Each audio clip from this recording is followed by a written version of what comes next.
We'll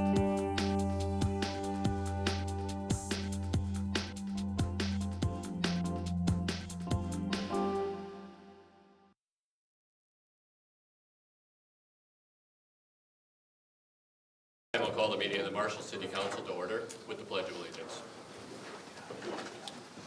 I pledge allegiance to the flag of the United States of America and to the republic for which it stands, one nation under God, indivisible, with liberty and justice for all. I'd like to welcome everyone here this evening. Jess or Ben, it appears that the sound is not on.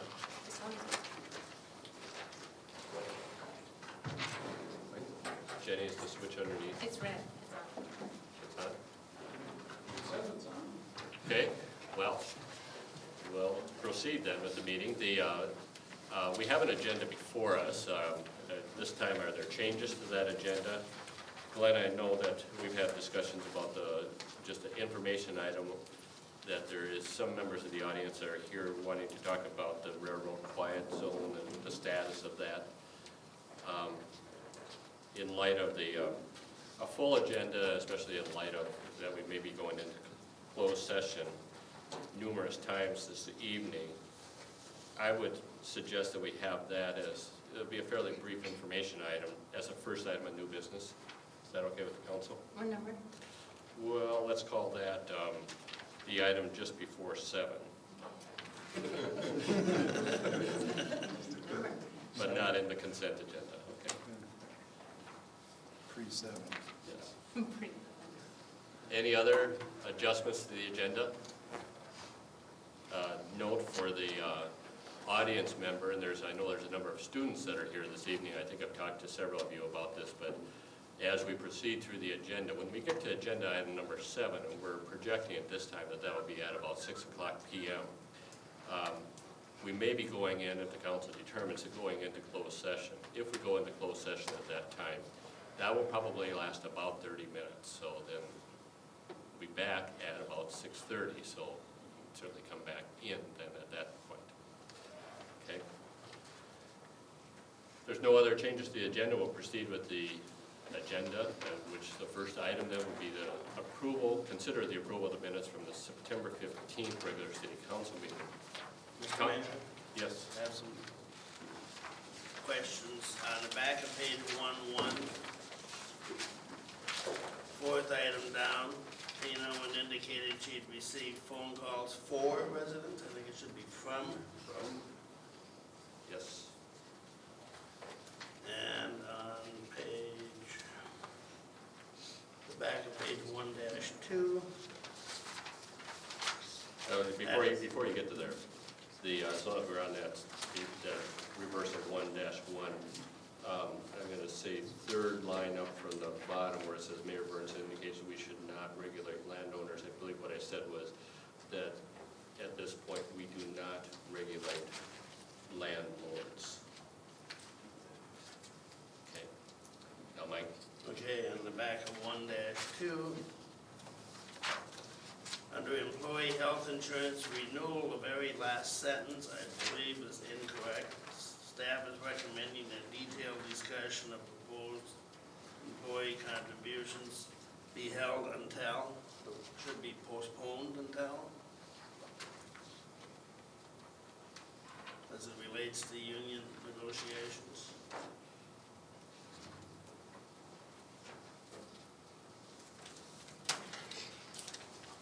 Any other corrections to note? On page 1-3, the resolution adopting the proposed budget, I think that vote, all who voted on the motion, I don't think that's right. Did everybody, was that unanimous? No, I voted against it. Yeah, you're the only one. Right.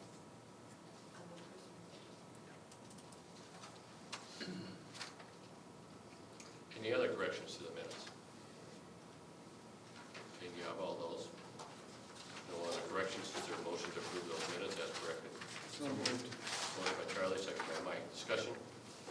Hearing none, all those in favor of the motion say aye. Aye. Those opposed, motion passes. Agenda item number 2 is a public hearing. We'll have a series of public hearings this evening. This public hearing is on the Club 59 improvement project. Public hearing is on the proposed assessment. Following the conclusion of the public hearing, then we will consider the resolution that would adopt the assessment. Procedure on our public hearings that we follow is that I'll ask Glenn Olson to give a brief overview of the process and the assessment and the determination of those assessments. Following that, I'll ask the council if they have any questions. Following that, then we'll invite anyone that has a question about this, especially those people that are directly impacted by these assessments, to make any public comment that you want. At that point, when you do that, because this is being aired on public television, we need to have you come up and speak in the microphone, and you'll be picked up by both the camera and the audio.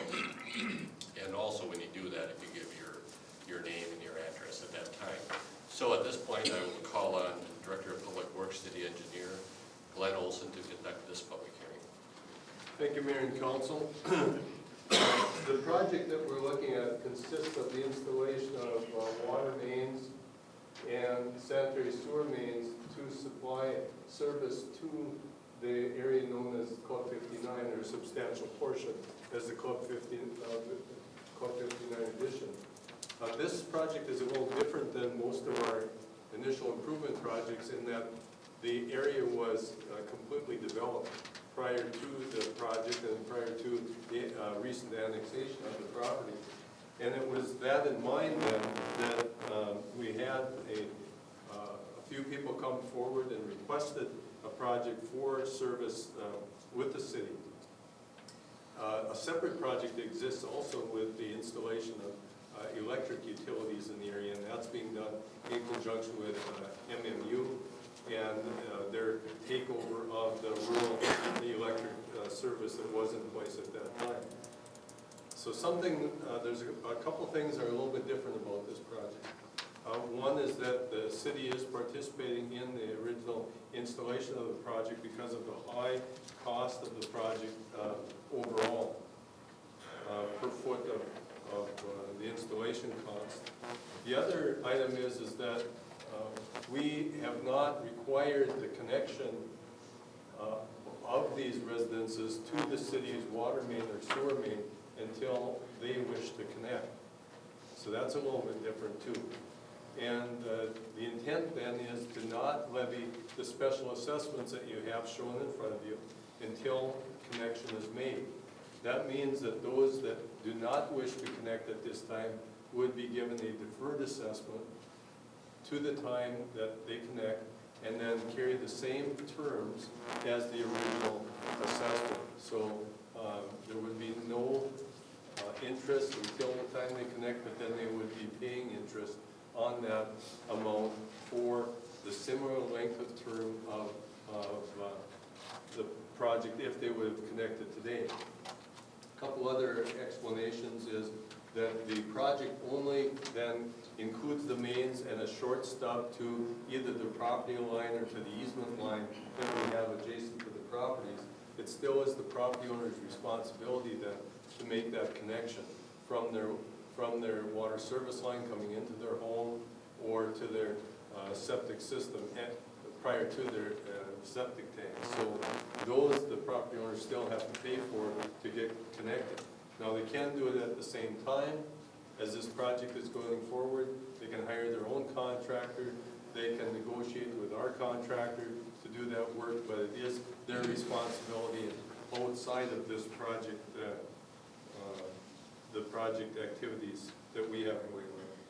So those are the two major items that we wanted to both clarify for the property owners and for the council. There is some participation by both MMU and wastewater for this project because of the high cost of putting them in. There is a deferred assessment for those who do not want to hook up at this time, and a letter after this meeting. A letter will be sent out to each property owner indicating whether they choose to hook up at this time or at a future date. You don't have to specify what future date. You have to say, yes, we want to hook up to it immediately, start our assessment, or we don't want to hook up to it immediately and we want to defer that to a later date. And we'll keep track of that connection then in the future. They don't have to hook up to both of them. They can hook up to one or the other only and have the individual assessment. So we'll want to make that clear to the property owners. We'll be sending out that letter after the discussion for tonight's meeting at this hearing with the property owners. I think I'll just leave it at that. If there's any questions from council. Council have any questions at this point? Okay, I'll open up for public comment. Any affected property owners wish to speak at this time?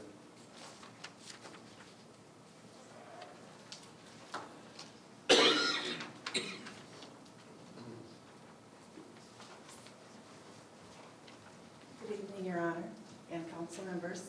My name is Joyce Arns and I reside at 1424 Floydball Drive.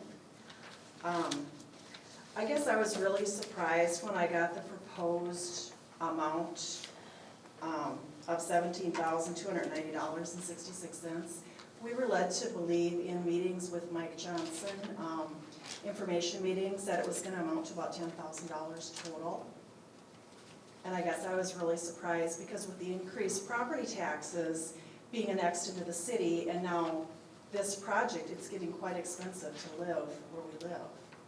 And so I'm wondering if there's something that can be done to lower this proposed amount so the impact isn't so great. Do you want to address the determination of what the total costs are? Yes, the total costs were assessed at 60% assessed rather than 100% assessed, which would be a normal consideration. But we did believe that that was excessive for any type of assessment like that. At the meetings that I held, we indicated somewhere between $14,000 and $18,000 would be the approximate assessment. And I know that they had some conversations prior to that that would have indicated something lower.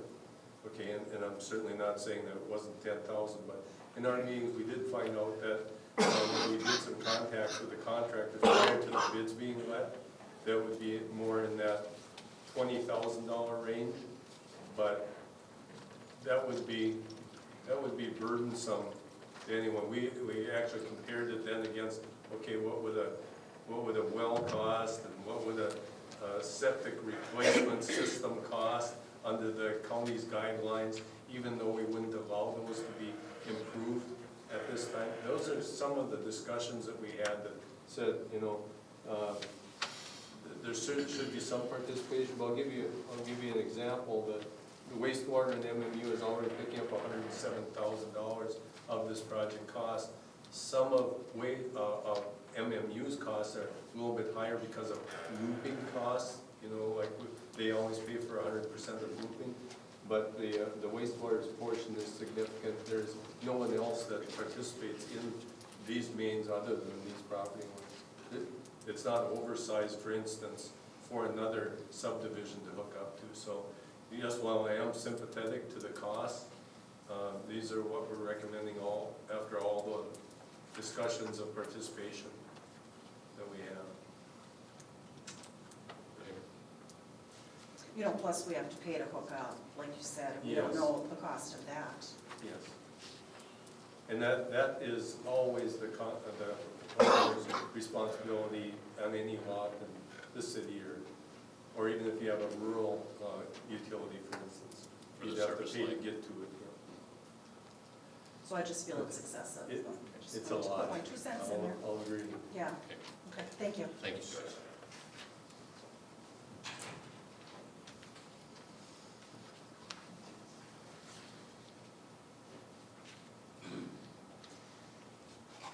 Hi, I'm John Blowers, 1408 Floydwell Drive, one of the property owners in the area that's affected as well. And I sympathize with Joyce too. That's exactly my first impression, that it was a lot more than what we were led to believe to begin with. Not to mention our taxes doubled just coming into the city, or just about. I know mine personally went from $1,200 to $2,200 just to come inside the city, and that's before all these assessments. So anything you could do to lower the cost would be appreciated tremendously on my part. The one question I have though, in addition to what Joyce said, was At one point in the discussion, back when Mike Johnson was involved with the conversations, there was a discussion about a hookup fee to the water and sewer that, if I remember correctly, was roughly $3,500 per acre, that just was hooking up to pay for a septic sewer line that went in along Highway 23 many years ago. Is that still going to be affected on top of the 17,000? No, the answer is no. They were included in the original area, but there's not a sanitary sewer connection fee for that project for Club 59. Because it's not a new development. That's correct. Right, and new plan. Okay, excellent. We did have a new plat, but it was properties that existed. Is there any other additional fees, or what do we have to do as property owners that would cost additional cost beyond what you guys are already telling us? There's a water and sewer hookup fee that includes, there's a water meter. You have to go over to MMU and have your plumber pick up a water meter. So there's a fee associated with that. And normally your plumber or your contractor, when you discuss installations with them, make sure that they include all permits and fees, okay, in that discussion. What is that, hundreds, thousands? Hundreds. Hundreds? Yeah. But finding the curb stop to the home, that's the property owner's deal. That's correct. And I think that's what you're asking. No, I was actually asking fees, I understand that, so I gotta dig it into my house and do all that, and I realize And that. it can't be connected to your well. Your well has to be completely severed. There can't be a cross connection between the two. So you can't, turn the valve to go one way or the other. You can certainly use your wells for watering your yards and your garden.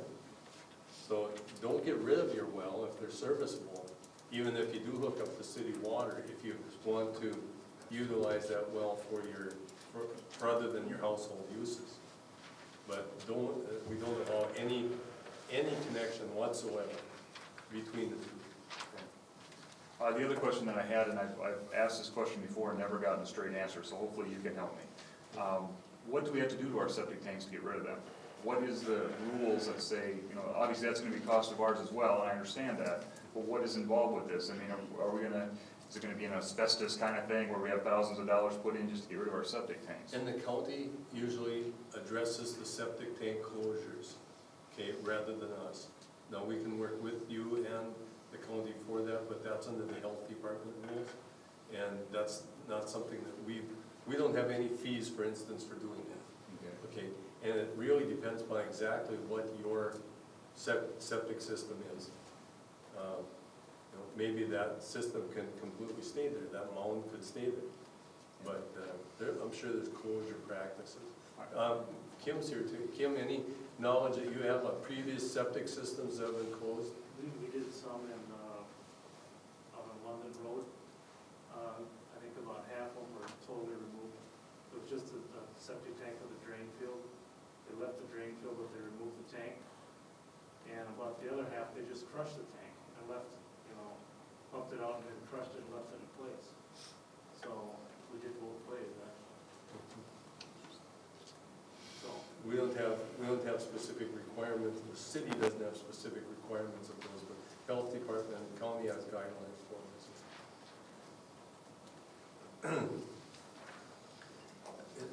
That's not as straight as you'd like, though. Well, but we can get together on that. That's been some of the frustration is, I've asked this question several times from the city, and every time I get the answer, ask the county. Yep. And I've never been able to find anybody at the county that will answer my questions either. That's my frustration. But the connection to the city would be directly from your house to the sewer system, not through your treatment system at all. Right, but there's, somebody's gonna require us to do something with our septic tanks. And I'm gonna just let them sit there, I wouldn't guess, and that's the concern. And we will get that information as well, so we have it not only for this customer, but for other future ones as well. We're all gonna deal with it, that's. Yes, yeah. ma'am. Anything you can do to reduce the fees, we'd appreciate it a lot. Thank you. Thank you, John. Anyone else wish to speak as part of the public hearing? Council have any additional questions? Is there a motion? Motion by Charlie, is there a second? Seconded by Mike to close the public hearing. Discussion. Hearing none, all those in favor say aye. Those opposed, motion passes. Council does have the recommendation on the resolution for the assessment. Are there questions about that resolution?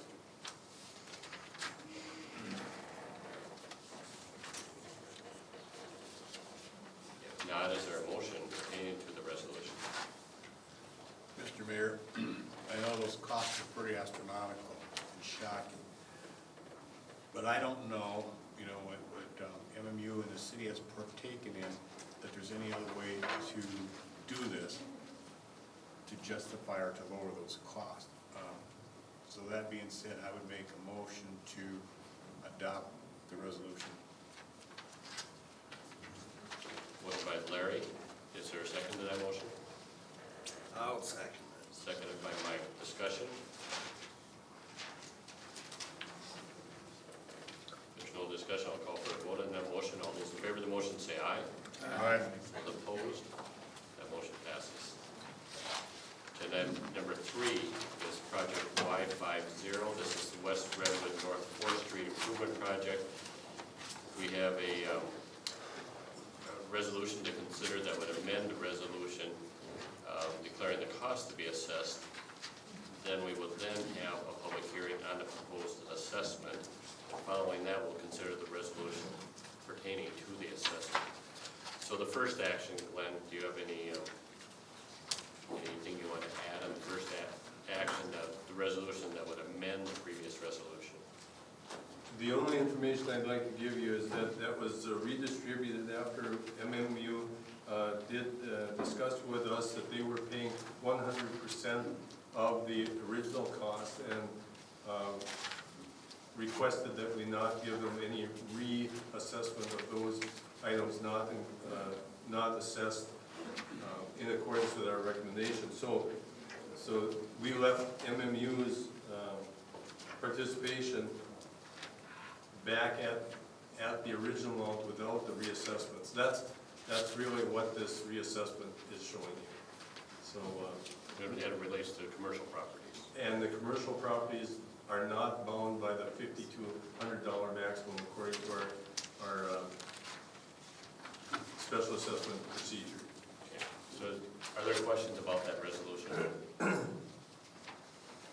If not, is there a motion for that resolution that would amend the previous resolution declaring the cost to be assessed? So moved. Second. Motion by Mike, seconded by Mike. Discussion? Hearing none, all those in favor of the motion say aye. Aye. Those opposed, motion passes. We'll now conduct a public hearing. I'll call on Glenn Olson to conduct a public hearing on the proposed assessment for the West Redwood North 4th Street Improvement Project. Thank you, Mayor and Council. This project includes the replacement of water and sewer along West Redwood Street and the installation of water main along North 4th Street. Included in that then are the replacement of the mains, but also the services going in and the widening of the street to 40 feet wide. That will allow then the parking on both sides of the street. If you remember in years past, it's narrow. We signed on one side of the street for no parking in the winter months because of snow removal issues, and the area has vertical curbing instead of curb and gutter. Some of the places it's difficult to open your door because it would open into the curb section anyway. So it was time that we thought it would be good to do that project.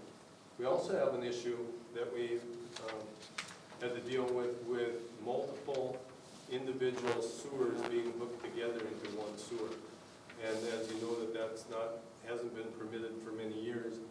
And so under this special assessment procedure, I'll give you an example. 3 properties located right here.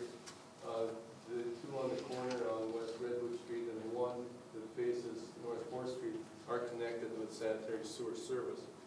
This project separates those services from the main to the property line, to the closest property line, into 3 services, and we will hook up the 1 service that now does come out to the main. So service will be continued to all 3 properties, hooking up that 1 service. However, in the future, we've had this happen in other locations where someone has a problem with a backup of the sewer. It's usually the downstream guy. And usually the upstream person doesn't have a problem because it flooded somebody else out first. This will enable a connection of the other two properties to a sewer service. So we will be installing it. It is up to the private property owners to reconnect then their sewer services to the services that we provide to them at their expense. And I know that there's been some discussion by those property owners, you know, what's the legalities of it all and all of that for backups, and we really don't get into that. What we will provide them is the three services to the property line, and they need to get their services to those services. I suppose they could leave them the way that they are for forever if there was never any problem. But you hate to wait for a problem to come up before you take care of it, especially when you have the opportunity to take care of it when a project like this is being installed. We do have some commercial properties along the project.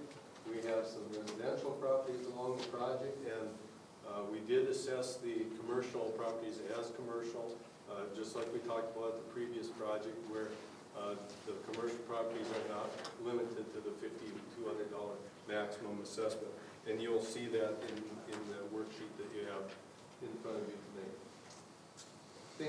I think I'll leave it at that. If there's any questions that you have, there might be some from the property owners as well. Thank you, Glenn. Does the council have questions? Open it up then for input as part of the public hearing for anyone in the audience that wants to speak. Is there any property owner here that wants to speak on these proposed assessments? We did meet with those property owners as well. Council, have any other questions? I got a question. When you talked about the commercial property, Yeah. what makes that commercial property? The person, is it because it's used for a commercial purpose and rental is not a commercial purpose? Correct. Okay, it's still residential purpose. Yes, that's the separation. Okay. Would entertain a motion to close the public hearing. So moved. Motion by Larry, second by Mike. Discussion. I might have just a short discussion.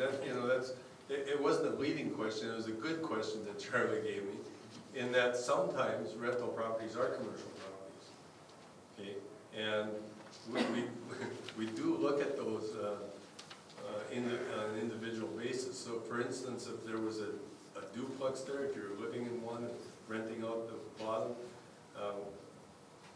we would call those residential. We might want to have some discussions about that, but if you have an 18-plex, we don't call it residential. We call it commercial. Where's the break point? And generally, we do that at 4. Three or more than 3. So, yes, that's a discussion that we've had in the past, and it's a good question. Is it residential, is it commercial? Well, If it's a single-family home, it could be rented. Okay. If the three houses on the other side of the street, the Schwann zones, none of them being rented at the current time. They're all apartment buildings. And all of those are listed as commercial. They're listed as commercial? Are All they- those are listed at they- $5,200. We have 2 properties listed as commercial. Those are. That's the two on the other The side. other ones are residential. Those 3 buildings are residential. Yeah.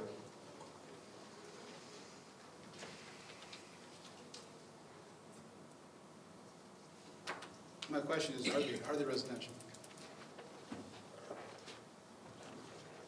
We could certainly check into it.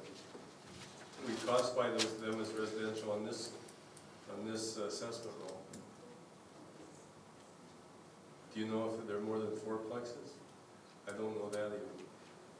Well, currently there's that. Currently, there's nobody renting. No, but, But if they're Really, they're also for sale right now. right, So if somebody buys that and it goes back to an apartment complex, is that complex more than 4 apartments in those? I don't know. Or more than 3? I don't know that. That's a good question. I don't know it either. but it would certainly change the amount of assessment that you get. Yes, it would be the amount that we're participating in. I think that's a good question citywide. That's what we've usually done, but I don't know the answer to that. Any comments on that, Dennis?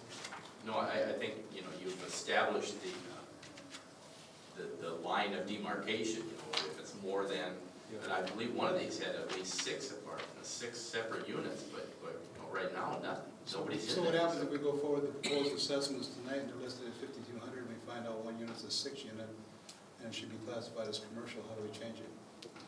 We amend the assessment. They pay more, the city pays less.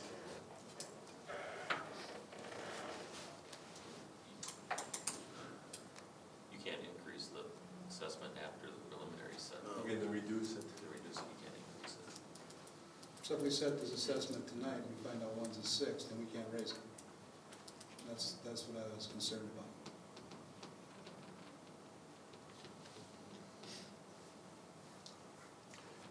Well, but tonight you cannot say that they are multiple unit rentals. Because they're not. Mike? Well, if you had an office building sitting there that wasn't being rented right now, but was an office building, you still classify it as commercial, even though it's not being rented. So whether they're rented or not doesn't matter, it's what they're designed as to be. Do you know, Dale, how many units are in each of those? No, I don't. 2 of them were at least, were 6, I believe, when we looked at it. The other one, I don't know. But what I was going to suggest, maybe the council wants to use the Internal Revenue Service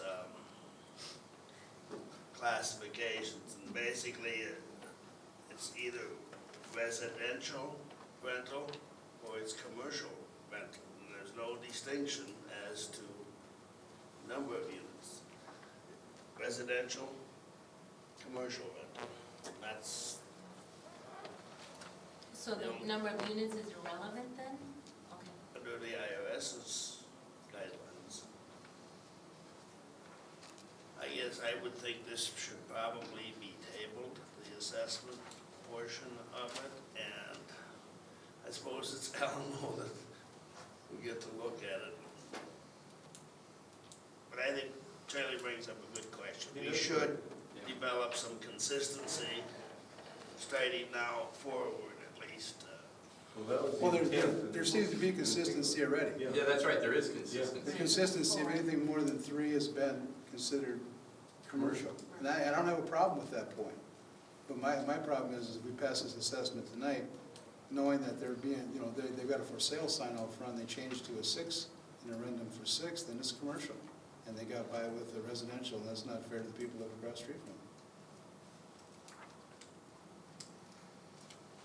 We are still in the public hearing, discussion on the motion to close the public hearing. If there was a motion to table the resolution, that would come after this. Other discussion on the motion to close the public hearing? Not, I'll call for a vote on that. All those in favor of closing the public hearing, say aye. Aye. Those opposed, motion passes. We'll now consider the resolution. And at this point, Glenn, let me ask you on the determination of the assessment role. If this is tabled, that still fits within the certification timeline that's required by the county assessor's office, or county office. Tom, Yeah.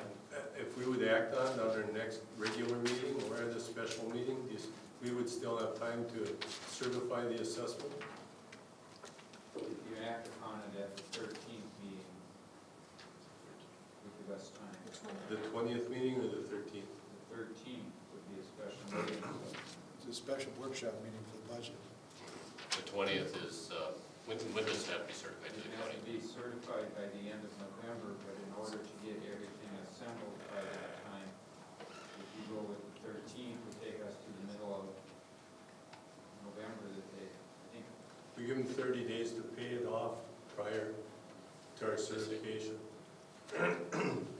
I'd make a motion that we would table this resolution until the October 13th budget special workshop, and bring it back at that point in time, and at that point ask the staff to bring back the numbers for those buildings, and whether they are commercial or not. Is there a second to that motion? I'll second it. Motion by Charlie, seconded by Larry. Discussion? Hearing none, all those in favor of the motion say aye. Aye. Those opposed, motion passes. Agenda item number 4, consider a petition for the vacation of a utility easement. This is outlot C, Lyon County Co-op edition. Once again, we'll have a public hearing on this.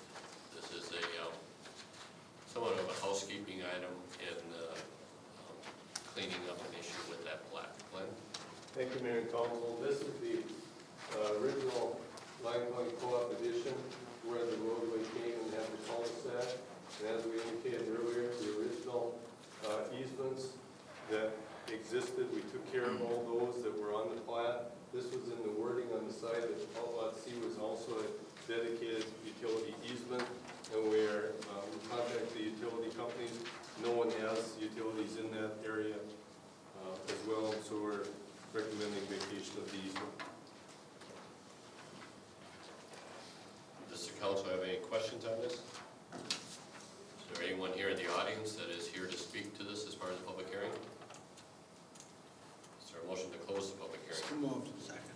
Motion by Charlie, second by Dan. Discussion? If not, all in favor say aye. Aye. Those opposed, motion passes. I'll now entertain a motion pertaining to the resolution granting the petition for the vacation of the utility easement. So moved. Second. Motion by Charlie, second by Mike. Discussion? If not, all those in favor say aye. Aye. Those opposed, motion passes. Agenda item number 5, award of bids. This would be to consider the awarding of bids for the farm leases. Dennis? Thank you, Mayor and Council. You'll see in front of you the summary of the bid process that the city recently completed regarding the lease of 11 separate agricultural parcels. We received bids on all the parcels. There was an auction after the bidding process, and we're prepared to enter into all those leases. The winning bidders have all indicated they would accept rental of the property at those terms, and so an initial draft of the leases has been prepared. We're reviewing it right now, but this is, I know Mr. Ritter is at both the morning and afternoon session. Dan, if you have any comments. It went well. The process worked as it should. We Yeah, the received bids. process worked, and the city is gonna receive $24,000 a year more for the next 3 years. I'll make a motion. Second. Motion by Dan, seconded by Larry to enter into the farmland leases. Discussion? Not all those in favor of the motion say aye. Aye. Those opposed, motion passes. Agenda item number 6 is the consent agenda. On the consent agenda, we have a number of items. We have a temporary on-sale liquor license for Marshall Area Chamber of Commerce, also a temporary on-sale liquor license for the American Legion, Post 113. We have a consideration of a resolution renaming downtown park and parking lots. We have the introduction of an ordinance amending section 74-86 speed limits, the consideration of the authorization to request proposals for the lease rental of a motor grader for the street department, the declaration of surplus property. We have a request for out-of-state travel for the chemical assessment team, and we have the building of project payments. And for information purposes, we have the building permits that have been previously approved by city staff. Purpose of the consent agenda is to handle those items that may not need separate discussion, all in one motion. So at this time, I'll ask the council if there's council members have any item that they want removed from the consent agenda for purposes of separate discussion. D and E. Okay, any other item? If not, is there a motion to approve the items on the consent agenda with the exception of D and E? So moved. Second. Motion by Dan, second by Mike. Discussion? If not, all in favor say aye. Aye. Those opposed, motion passes. Agenda item number 6D is the introduction of the ordinance amending speed limits.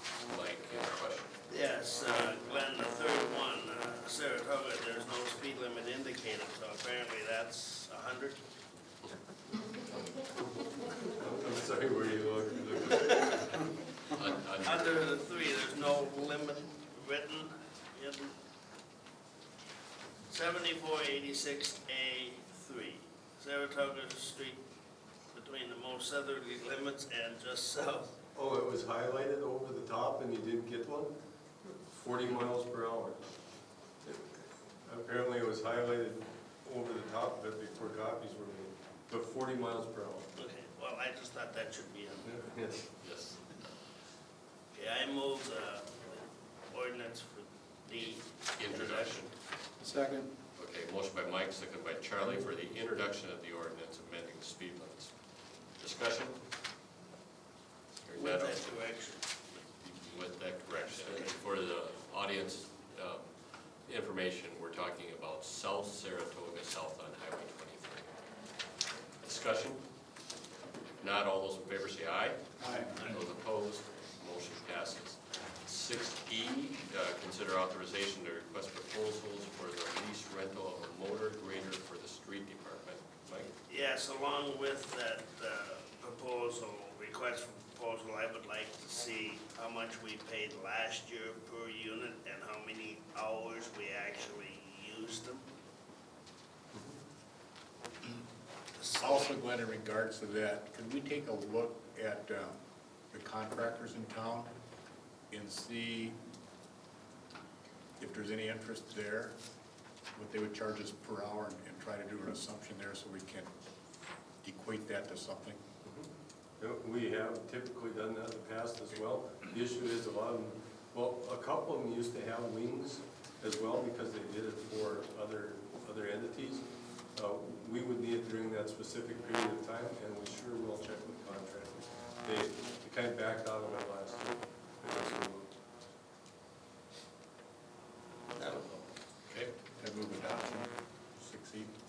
Motion by Larry, is there a second? Second. Second by Charlie. Discussion? If not, all those in favor of the motion say aye. Aye. Those opposed, motion passes. The next agenda item is the item we added. This will be an information item to discuss the quiet zone. I'll turn on railroad.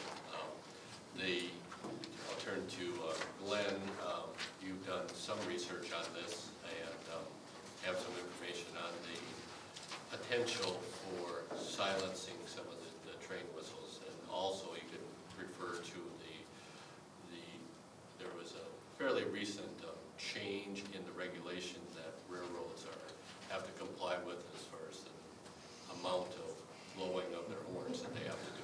So, Glenn. Thank you, Mayor and Council. And Chris is in the audience. Maybe you could stand up, and any other people that are with you, just so we know what kind of the group that's here. Great, thank you. Chris asked me to bring this forward, and I did indicate that we've been working on it. We've had several discussions over the last few years on quiet zones and how to handle them. And at the recent national meeting, we had a presentation on quiet zones, specifically with Burlington Northern there. And they indicated that they are positive about cities requesting quiet zones in their city as long as they conform to the federal and Burlington Northern specifications for making quiet zones. What they want to make sure is they don't have any more liability than what they have today for any crossing that they have in any community. So what that means is they will send a representative of Burlington Northern out to each site, each city, to take a look at each location. And the city, I believe, has 5 of them.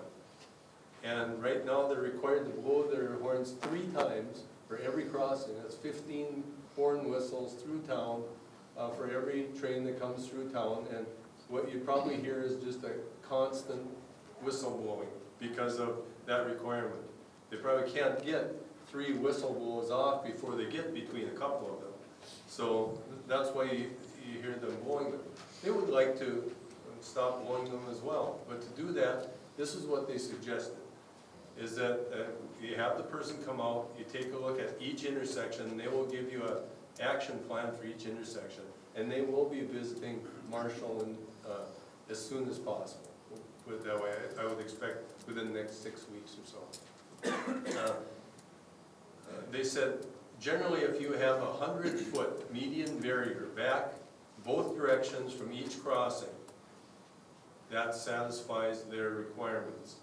And what that's for is for the people who drive around the crossarm that comes down. We have crossarms in every one, and you think, once you have crossarms in every one, you think that would take care of the problem. They've televised each of their crossings at hazardous locations, and it's constant people going around the barricades. The train isn't coming fast enough. I didn't see the train yet, so I'm going around it. I'm in a hurry, I can beat the train. Lots of reasons that people still go around that crossing. So they want something positive, a positive barrier that at least goes back approximately 100 feet from every crossing. And we're taking a look at that on our redesign of Legion Field Road right now. We were doing that just in conjunction with the project itself for that one. The one at Main Street here might be a little more difficult because there's an access at 7th Street. There's also an access to a private property on the west side of the intersection. Those are the kinds of things that we will have to address, and if those kinds of things can't be closed, the whistles will continue to blow. Now, Glenn, at Main Street, that's double gated. That's double gated, and sometimes double gates, if both sides are completely covered, that's another improvement that they would accept, is a double gating where it's completely closed and you can't drive around. Okay, so I think in that case it's double gated, but it's still on one side. You could go over to the other side of the median crossover and still drive around. But does MnDOT get involved also, like the Highway 19? They do, but not for the actual stopping of blowing the whistle. That's specifically the railroad's determination to make. But you'll want that in writing, you'll want a specific action plan for each one.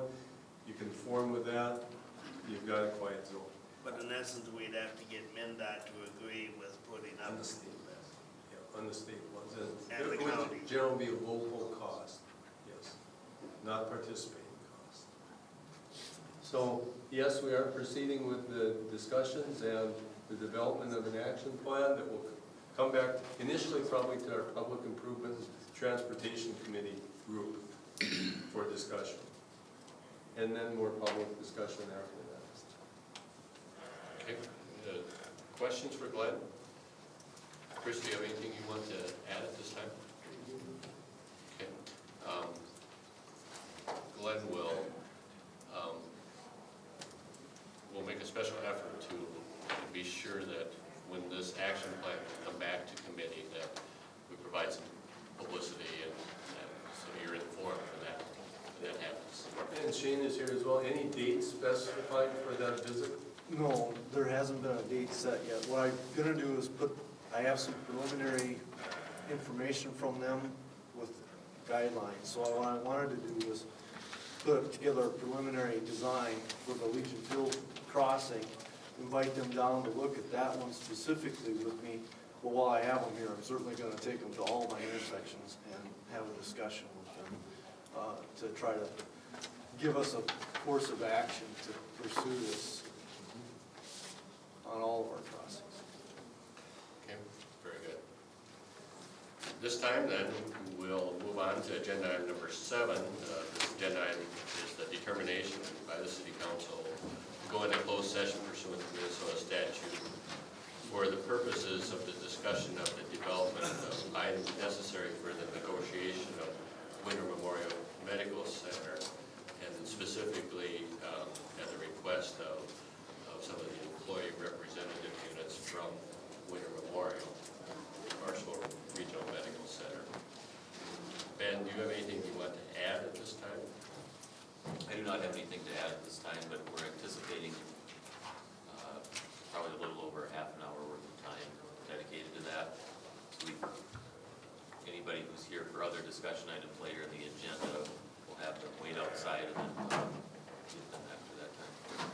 there a motion to enter? Motion by Charlie, is there a second on the motion? Seconded by Mike to go into closed session for that purpose. Discussion? Hearing none, all those in favor of the motion say aye. Aye. Those opposed, motion passes. At this agenda, Jess, you okay? We're on agenda item 8. This would be to consider the authorization to purchase digital mammography for Avera Marshall Medical Center. With us tonight, Mary and Sharon Williams. Sharon, you'll be representing finance department at the hospital. Thank you, Mayor and City Council. You should have a memo in front of you regarding a request to purchase of digital mammography. If you remember, in 2007, Avera Marshall upgraded the CT, and earlier in 2008, we upgraded the MRI. This is another step towards our strategic plan of getting the best imaging equipment within Marshall, and it is a request to purchase digital mammography. We went out for bids in August. You see the information in front of you as to the cost or the values that we received in the bids. At the time, the lowest bid that we received was from Hologic, and we took to our Avera Marshall Board of Directors in our September meeting a request to purchase in a not-to-exceed price of $373,885, which was approved at that time. Since then, we have been part of the Northern Plains Premier Collaborative Group, which looks at getting reduced pricing in terms of medical equipment through the Avera system and the group in Rapid City. We've been able to get reduced pricing on our bids at this point, and we're asking tonight to purchase the digital mammography from Holistic for $355,425. Does anyone have any questions? Say it again. $355,425. We did have $350,000 included in our capital budget for this. Questions for Sharon?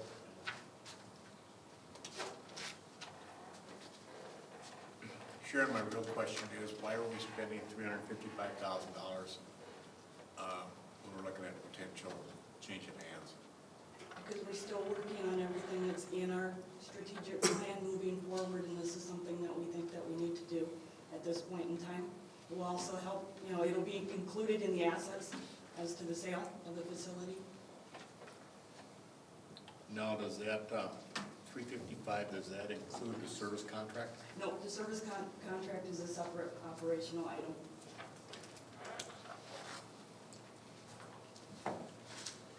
Other questions for Sharon?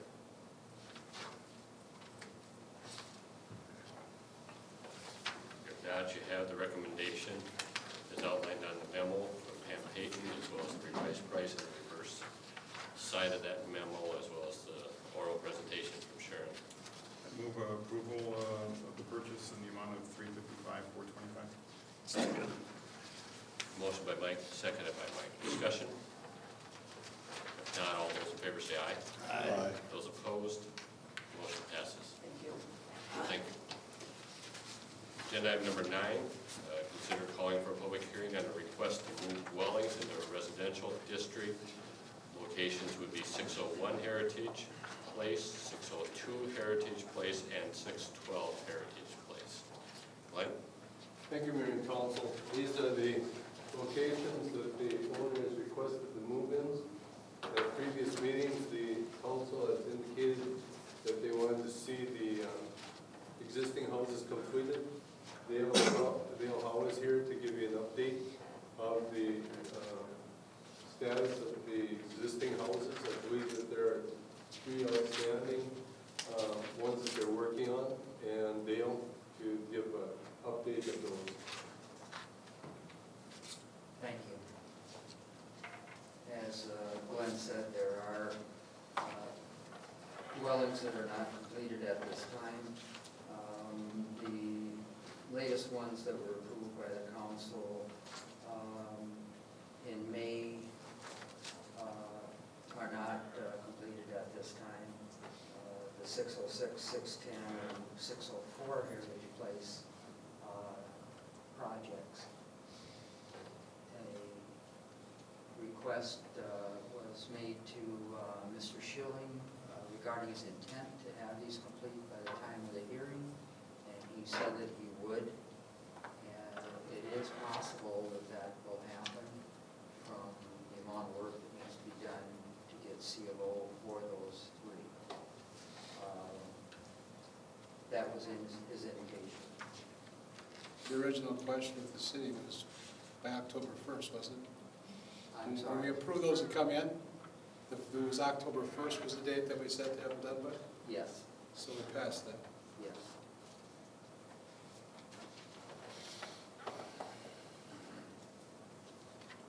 What were those numbers again, the addresses, 604?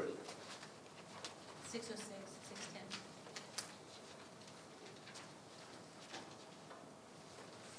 Correct. 604, 606, 610. Thank you. When he moves these 3 lots in, he's got 1 lot left. Correct, there are 4 open lots today.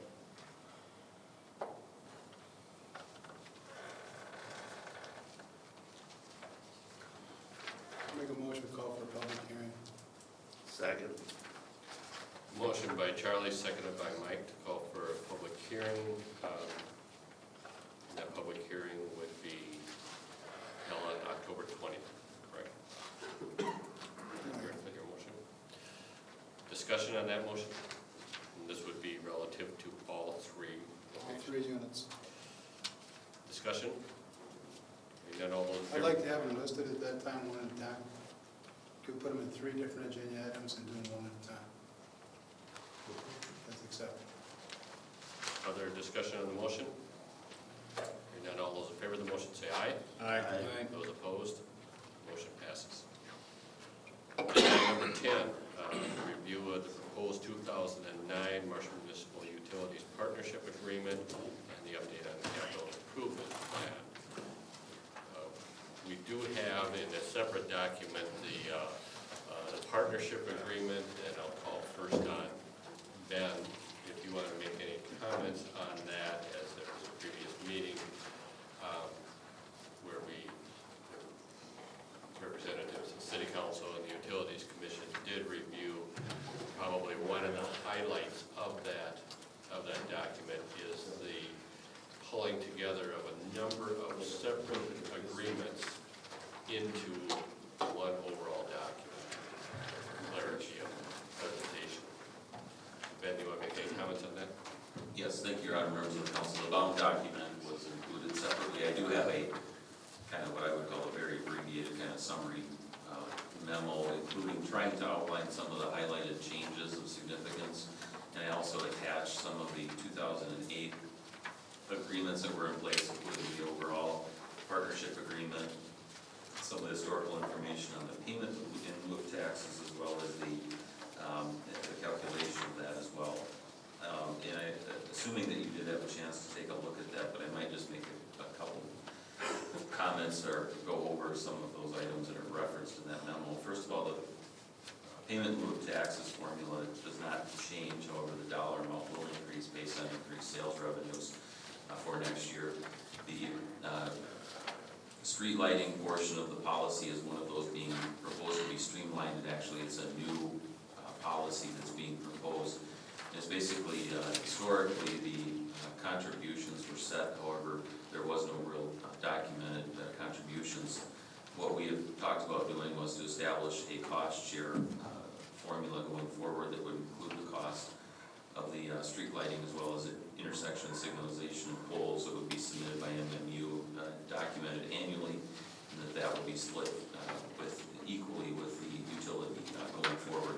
The net result for 2009 would be a decrease to the city's contribution of $14,276, but over time, as those costs will go up, we'll share in those costs going forward. Along with that, the alarm monitoring systems, they're going away. They did provide notice that they're no longer providing that service, and the city is currently taking a look at alternative options for monitoring of various facilities, public facilities that we own. There are a number of businesses that provide services related to monitoring, and we are taking a look at that. We'll probably be doing, right now we're planning on doing kind of a request for proposals, because technology has changed so much on that we don't know all of the details of what might be available to us, so that's what we're taking a look at this time. Billing of the city wastewater and surface water management, what we're looking at doing here, and what was recommended, was to go to a proportionate cost sharing situation, formula-based going forward as well, with both of those. There was kind of a similar type of there was a calculation that was created for the surface water management portion of that, but what we're doing is kind of using a similar calculation going forward as to trying to determine what the actual cost to provide these services is, and sharing a proportionate share of that cost, and then splitting, again, the cost share situation on that as well going forward. So on one, on the wastewater, where we were paying little to none, no fees on that service, and on the storm sewer, we were paying that full amount. We're now kind of equalizing those out going forward as well. The professional engineering services has no change. The industrial land development agreements that were in place before basically stay the same. What hasn't happened that needs to occur is further discussions about, with the land that the city has acquired for industrial development, what is our next step of preparing that land for development, and are we going to be requesting that the MMU participate in that cost as well? And we're looking at, that will be a discussion that we'll be having in the near future. One of those is a stormwater report that Mr. Olson will be presenting in the near future that might provide a little bit of information so that we can make those policy decisions. The capital funding plan was proposed by MMU in preparation to basically kind of try and coordinate better not only what we already do at a staff level, where we sit down and talk about what projects we're doing and how we might coordinate those projects together, but also get a commitment from the city council in advance of coming in for a bonding request, so that they're on the same page in relation to what their proposed projects are for the upcoming year, as well as what their bonding needs are. And as summarized in both the agreement and in the memos, there are some impacts of the city's borrowing and MMU's borrowing, and I guess the hospital as well, related to whether they're bank qualified notes, which potentially give us better rates. Mr. Roos is here to give a presentation, I believe, kind of focus on his capital plan at the end of our discussion this evening as well. Fiber optic utilization relates to the closed fiber network that has been invested in through the PrairieNet WAN group historically. The one project that potentially is impacted by the city for the upcoming year would be a proposal related to some investments for a relocation of Studio One. However, and that is outlined within that agreement. I am recommending that we table that particular agreement because it's a budgetary issue that needs to be reviewed and discussed by the council and approved. And I have talked to Mr. Roos in relation to whether timing is a major issue with them, and I believe that they can hold off through that budget process to make a commitment on that or not in specific to that project. The last one is that I summarized in my memo, which kind of focuses on the information sharing, where historically we've got one of the benefits that the fiber network offers. One example anyway that the school and MMU and the city has done is to work together on shared IT staff. And in 2008, MMU did add an additional staff person and did have discussions with the city in relation to sharing the cost of that person and providing additional services to provide additional IT. However, that was never finalized, and that agreement was never finalized. We're proposing to put that in writing and finalize it for the upcoming year, which would increase the city's contribution through the budgeting process. In reviewing this, it is a priority, in my perspective, a significant priority for the city to invest in an additional IT staff. There was documentation that it had been discussed historically with the city, and I believe the phase-in was reasonable with that was proposed by MMU to be able to delay the city's contribution until 2009. It is an increase from where we were at previously, from what we had budgeted. With that, we provided the full documents, and I didn't want to get in, for time purposes, to go in greater detail, but I wanted to at least highlight to you some of those changes, give you an opportunity to pose any questions. Again, the subcommittee did review it and discuss it at length, and unanimously recommended approval to the city council of this, and that consisted of 2 reps from the MMU board as well as the mayor and Councilmember Reynolds. So I don't know if we want to, first of all, focus on the discussion or any questions on the partnership agreement, and then maybe turn it over to Mr. Bruce on his presentation. Thank you, Ben. Questions questions on the partnership agreement?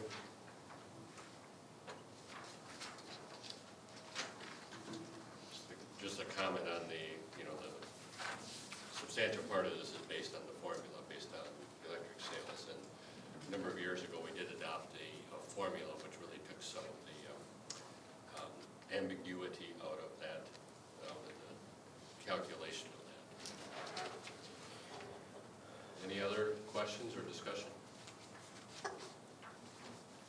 The other point of, to talk about it, somewhat is this document does represent some resolution on the street lighting issue. So that was, the cost participation in that, I think, was significant.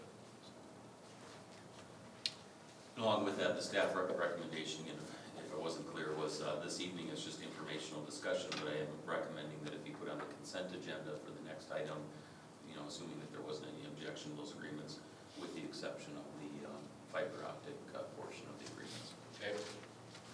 I'll make that motion. The motion is, you Again, I put it on the agenda unless there's any objection to putting it on the agenda. so what he's saying, he put it on Right, for put it on the information. consent agenda at the next meeting. That's what your motion, right?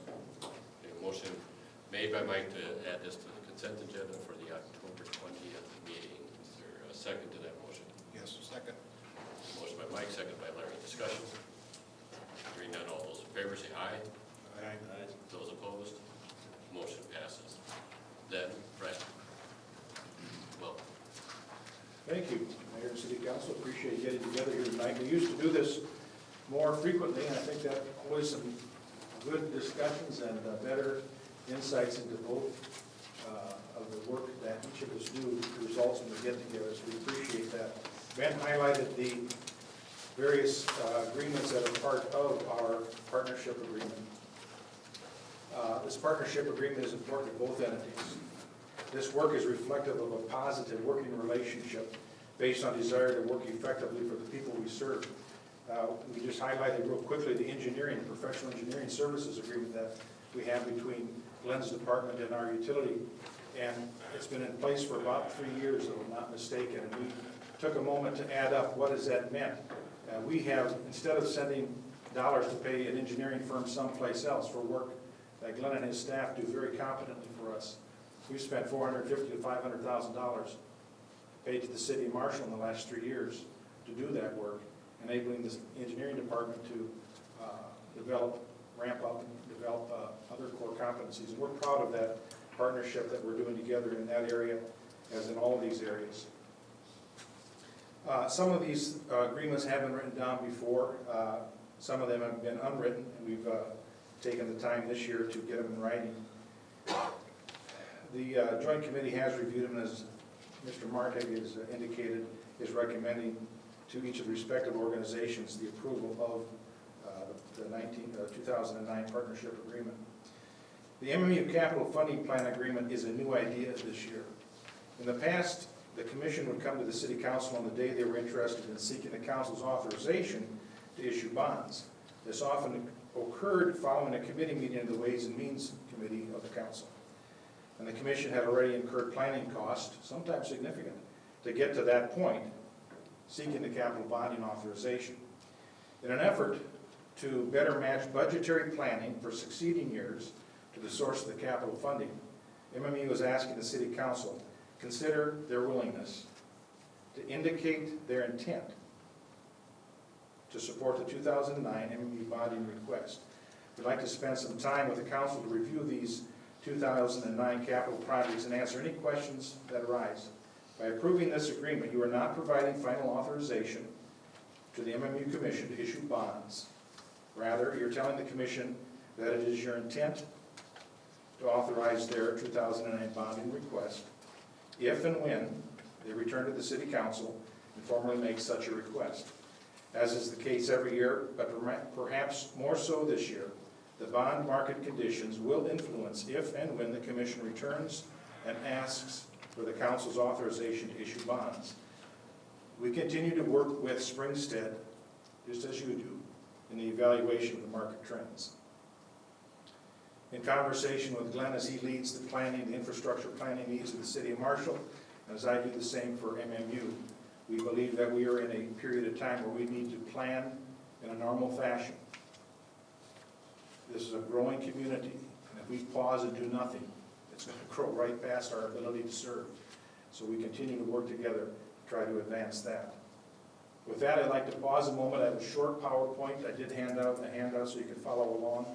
Also tonight, I have three commissioners with me. I have Commissioner Mark Maligan, John Glasgow, and David Wrong have joined me, and two of my management staff, Roxy Moon, Manager of Finance, and Steve Johnson, our Operations Manager, join me tonight also. In case there's any real detailed question, I'm just going to punt them back to those folks. So with that, I'm going to go ahead and proceed. The wrong one, ready to make that. Okay, this is a map of Marshall and the remaining portion of Marshall. It shows up better, I think, on your handout. A year ago, when we were here talking about bonding, one of the things that we heard, and quite frankly influenced us throughout our planning for the next period of time until tonight, is the pace at which we finish going underground with our overhead electrical system. A year ago, we were on a pace to finish it within 5 more years. We have slowed that down, and this reflects that thinking to finish it in the year 2018. We're 75% finished with underground today. You may think, why is it going to take 10 more years to get the rest of it done? Well, largely it's driven by the cost to do so. If we can spread it out over the next 10 years, it's just going to make it fit better with our long-term capital plan. So that is the plan. If you can see, it's color-coded and the years are assigned and everything else there. And the full report from which this summary comes has been provided to, I think I gave a copy to Ben, so you have a copy here in-house. Any questions about that electric conversion plan?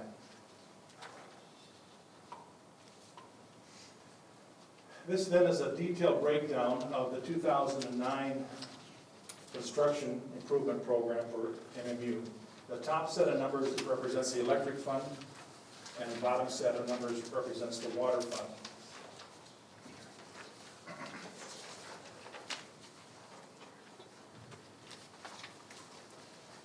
As you can see, there's a column where it says joint with the city.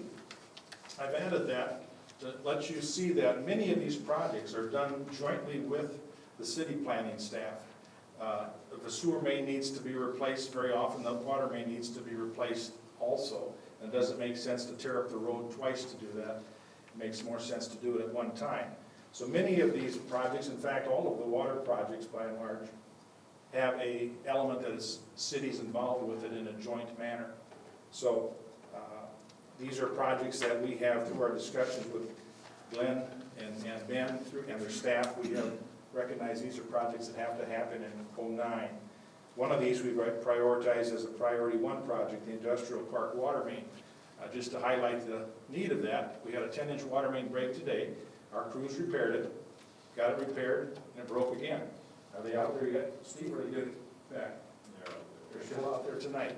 Just a section of water main with our types of soils we have in our community. If you have a cast iron water main, it just degrades and they be replaced with PVC, plastic water mains. And this is a priority project for us next year. We've talked with Glenn and his staff, so he'll be busy engineering that for us. The electric system projects also, I can go down the whole list, but you can read it yourself. Many of these are governed by the growth of Marshall. We have to get out to the Menards area because it's developing. Subdivisions are going in. The one south on 59, the name of that subdivision? No, the one. Stonebridge, thank you. It's developing. We've got to get out there with the system. Club 59 area that has been annexed into the city of Marshall. Formerly was served by another electric utility. Well, we are building in now. We're going to follow on the water and sewer going in, and we're going to build in the electric system and take over those customers. So many things happen in the normal progression of Marshall that require us to follow on and build the electrical systems. And part of this reflects that. But part of it reflects the continuation of that earlier graph that shows how we're going to over the next 10 years, take another section and take the overhead and put it underground. The one that happens to be next year's project has an element of it, again, associated with city work. The alley here behind Main Street is in the planning stages for significant work by Glenn's department, the stormwater project and that type of thing. So when that's opened up, we're going to take advantage of that and get the electrical system put in there at the same time. So that's a key project played off of the work that's initiated by the city.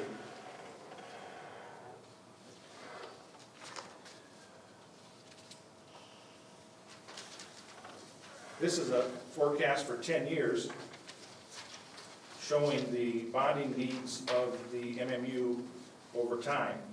And as you can see, with the work plan that we have before us, on the right-hand column, you can see the bonding forecast going out through 2018. Now, the further out you get, obviously, the less real these numbers are. They're estimates, obviously, and things can change. The price of metal changes these big time. The price of the raw material to make PVC water main changes this big time. So, but these are our best estimates today, and they're based on solid engineering estimates. Here's a graph that is attempting to illustrate what is this doing to the overall value of MMU. It's kind of a busy graph. Let me take a moment to explain it. The top purple line represents the energy sales over the next 10 years. It actually is from a time frame of 03 through 2018. The green line is the net electric plant. Through 07, those are audited figures. And going forward, those are our forecasted figures. The red line is our annual gross electric revenue. Again, firm through 07, quite firm yet for 08, and forecasted beyond. Excuse me. And finally, the blue line is the end-of-year electric debt. Our financing mechanism for financing our projects has been to take the current year capital program that we're constructing and finance it over the next 15-year period of time. So the customers for the next 15 years will be paying for that year's work. Every year we pay off bonds, and I think in 08 we have about $2 million worth of bonds we're paying off from past bond issues. But that has been our formula for raising the capital to be able to build the infrastructure to serve the water and electric customers in Marshall. The net value of the system is the difference between the blue line and the green line. And you can see in the work that we've accomplished from 03 until today, the net value of the electric system has increased. So what does this mean to my electric rates? Well, I've shared this with the council before. This is the freshest data I have. You've got this short summary, but I also given you the full-blown detail of all the municipal utility communities in the state. And you can see that we compare very favorably. The raw material, or the raw data here is the 2006 numbers for these municipal utilities. And our 2006 numbers, you can see we're the second lowest average electric cost in the state. We kept it, of course, we don't have the other utilities numbers yet, but we injected our 07 and our 08 numbers into this graph for comparison purposes. And you can see that, again, even though we have this work plan before us, we do have low electric rates. We're fortunate in our community to have a very high load factor and a high energy sales, customer sales base, and because of that, that's one of the big reasons we're able to have both a first-class utility and low rates, because of the large energy sales base. That, in a nutshell, summarizes the 2009 capital plan that MMU is intending to bring to you sometime in the new year. We don't know exactly when that might be. We'll continue to work with Springstead. We'll continue to watch the bond market. We'll continue to be in conversation with both Mr. Marduk and Mr. Olson, and we'll see you again some point in 2009. But we bring it up tonight for the first time as part of the partnership agreement, because we sincerely would like to know if we have the council's intent to to support our bonding request. So we stand here ready to answer any questions you might have or get any feedback you'd like to offer. Are there questions at this point for Brett or the rest of the utilities? I'd just like to compliment you, Brett, on that plan. It's good, and I'm glad that we get together and sit down and talk about it together. Before the bonds actually come before us. Yeah. I appreciate that very much. I appreciate all the work you've done on it. Thank you, Charles. I think it's been, when we get together and have these kind of conversations between our staff, between the council, the commission, we always usually walk away with a better understanding of what the other ones are doing, and that's a good thing. One other comment by my members of the council, and Councilmember Reynolds was in attendance at the strategic planning session along with the city attorney and myself.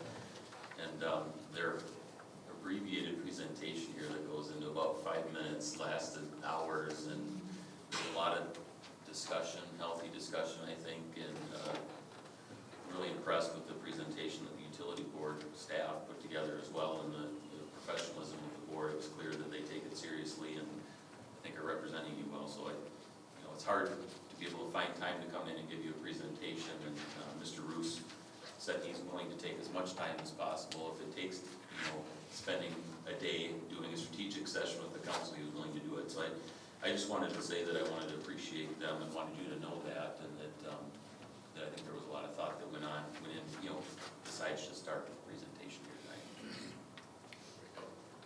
Any other questions for Brett? If not, thank you very much. Okay. Thank you. Thank you all.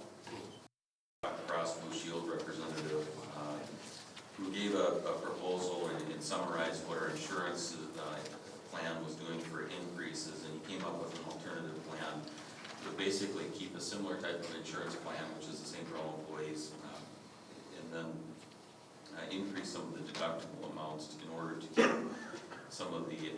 keep the city's costs down. So regardless of the employee contributions, which remain the same under his proposal, the employer contribution projected based on historical data, the cost would be less than going with the plan as is. Originally, I was planning on spending some time to further evaluate it and not bring it back to this council meeting. However, some things have changed since then. Number one, Mr. Kruger did indicate that they wanted to have a renewal approved sooner than later. I believe that we could have delayed that some, but one of the things that we've become aware of through our representatives, that there's a chance that some of the membership within our group could be changing, looking at alternatives which could impact our rates to the negative. And so I think timing, is of the essence. And so what we did at a staff level is we did evaluate and discuss further with Mr. Kruger about whether it made sense to look at alternatives. And I think in consideration of the bargaining groups and the time that it would take to say, look at going into a VIVA or a health account or more of a consumer-driven account, that was apparently evaluated last year, would take some time, not only for our review, but also to get buy-in from some of the employee groups. So I think the higher deductible plan is reasonable, that's what we'll be looking at for next year, regardless of that, just due to timing. The other piece is, so this evening, what we're bringing forward was to recommend approval of that plan that was provided to us by our insurance representative with the higher deductibles.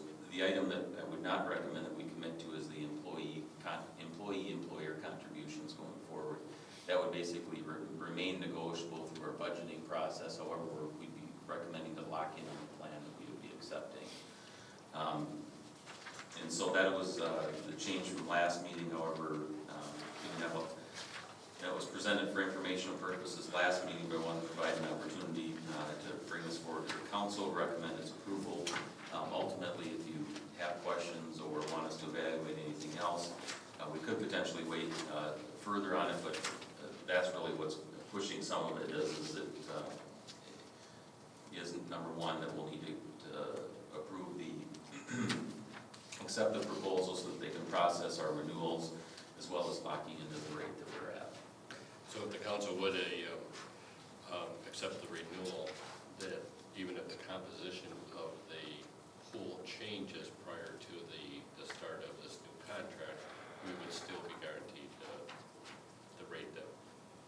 That's correct. Questions for Ben?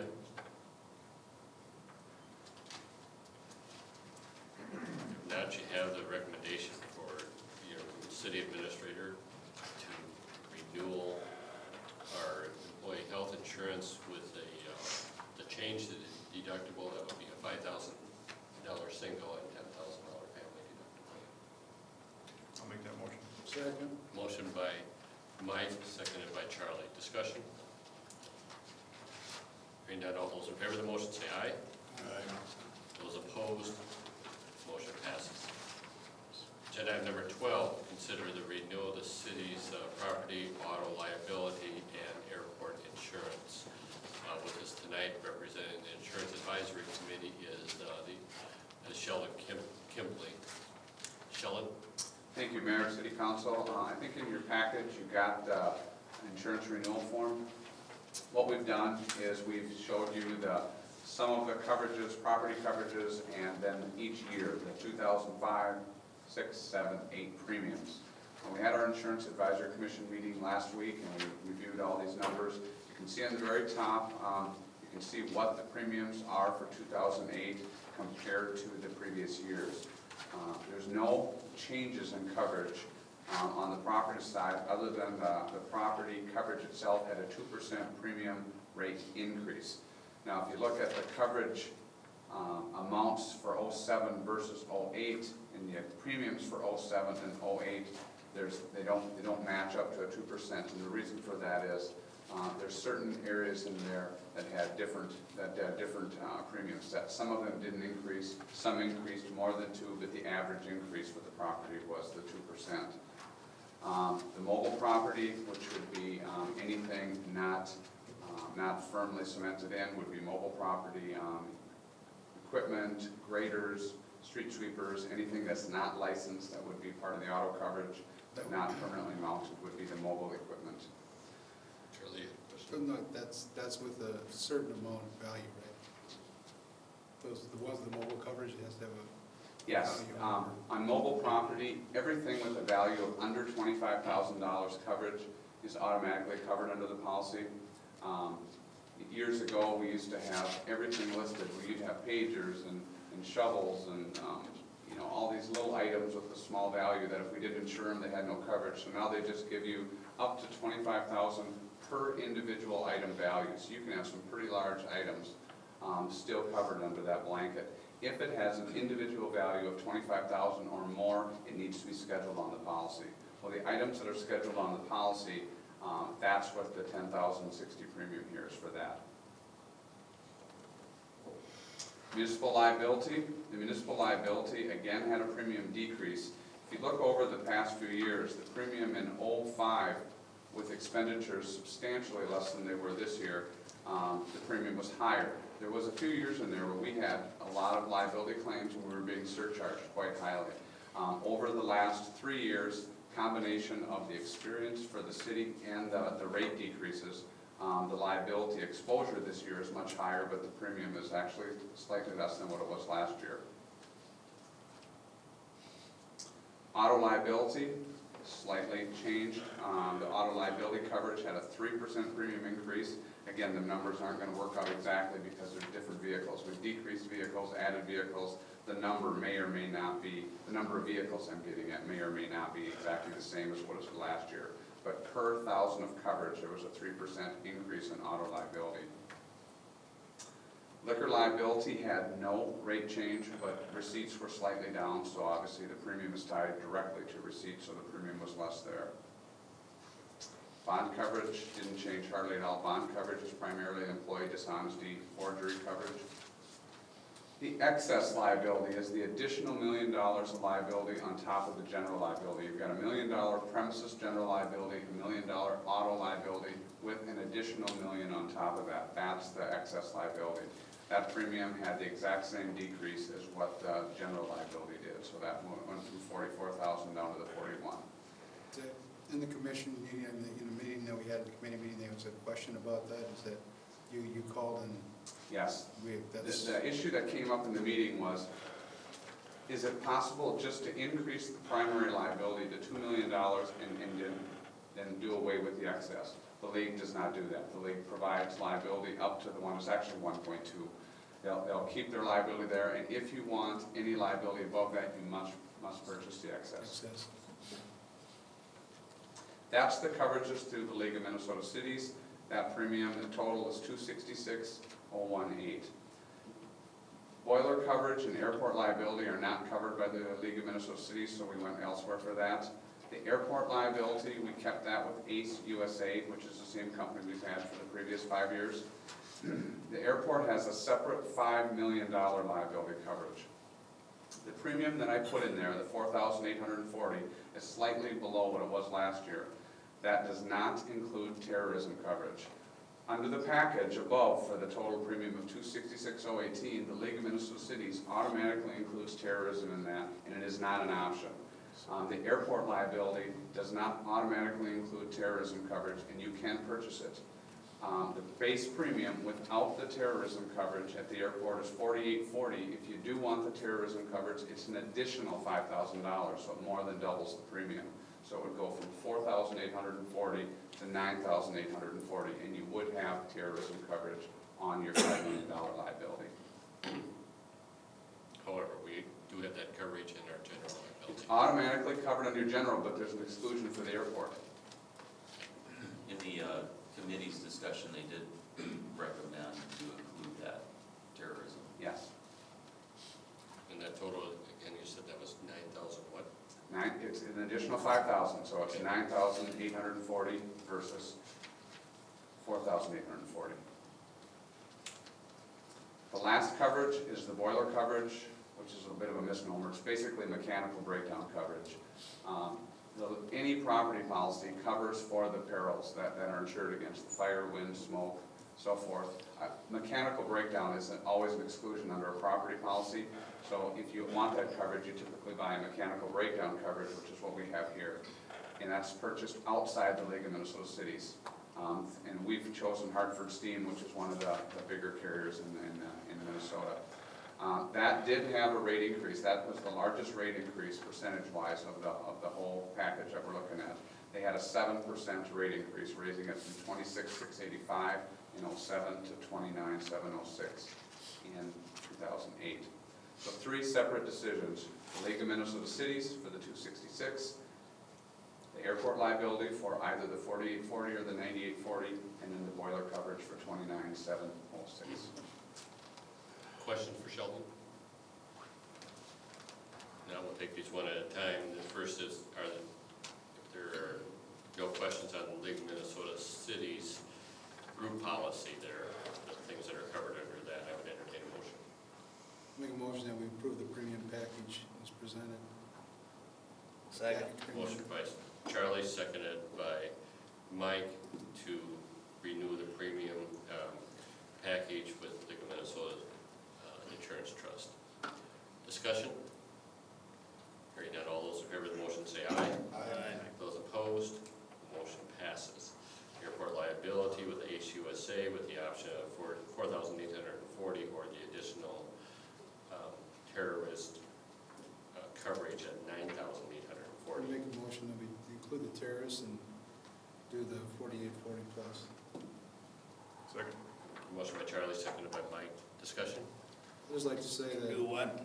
To include the terrorism coverage. I just, in the past, we've never included the terrorists, but it doesn't make a lot of sense to me that we have terrorist coverage and everything else in town except for airport, which is probably the most vulnerable thing to terrorist attack, for terrorism, so. That one to me would seem to be a waste of $5,000. I mean, there's bigger things, they'd be a lot better off. The terrorists would be more apt to go after like water utility, water storage. I mean, why the airport? I'm going to vote against this one.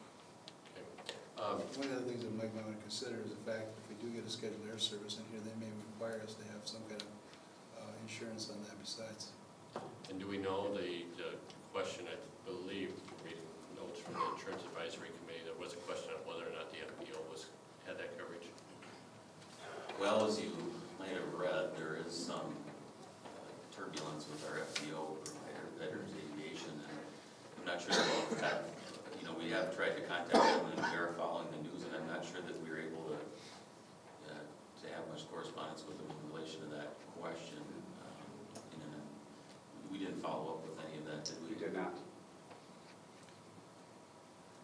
So we did not verify that they require that coverage, and Sheldon, you had an additional comment? I just want to make sure that everyone's aware that the only coverage that this is for is liability. This is terrorist liability coverage. If a terrorist did something at the airport and somehow the city was held liable, this has nothing to do with the airport property out there. I know you're bringing up different things. This is liability. If the city was held liability for negligence because of a terrorist act, that's what this would cover. It's not if a terrorist damages buildings out there. The buildings are going to be covered if they were damaged by a terrorism act. This is liability coverage if the city's held liable. Not that that's going to change your mind or not, but that's, just wanted to make sure you were clear on that. Other discussion on that motion? Call the question. Question's been called. All those in favor of the motion of renewing with the terrorism coverage for a total premium of $9,840, signify by saying aye. Aye. Those opposed? Aye. Okay, we'll have a show of hands. All those in favor of the motion, raise your hand. Those opposed? That motion passes, and Jane, you have the vote. And then the third area would be the boiler coverage recommendation. Make a motion that we take that out, boiler coverage. There's a second to that motion? Second. Motion by Charlie, seconded by Mike, to renew the boiler coverage as recommended by Insurance Advisory Committee with Hartford steam boiler, total premium $29,706. Discussion? Not all in favor, say aye. Aye. Those opposed? Motion passes. Anything else, Sheldon? Thank you very much, and thanks to the Insurance Advisory Committee for your work on this. Thank you. Agenda item number 13 is consider the adoption of the resolution for the declaration of the official intent regarding the reimbursement of expenditures with the proceeds of tax-exempt bonds. Tom? Mayor and council members, we're in the process of our bonding for the 2008 improvements as well as the capital equipment certificates.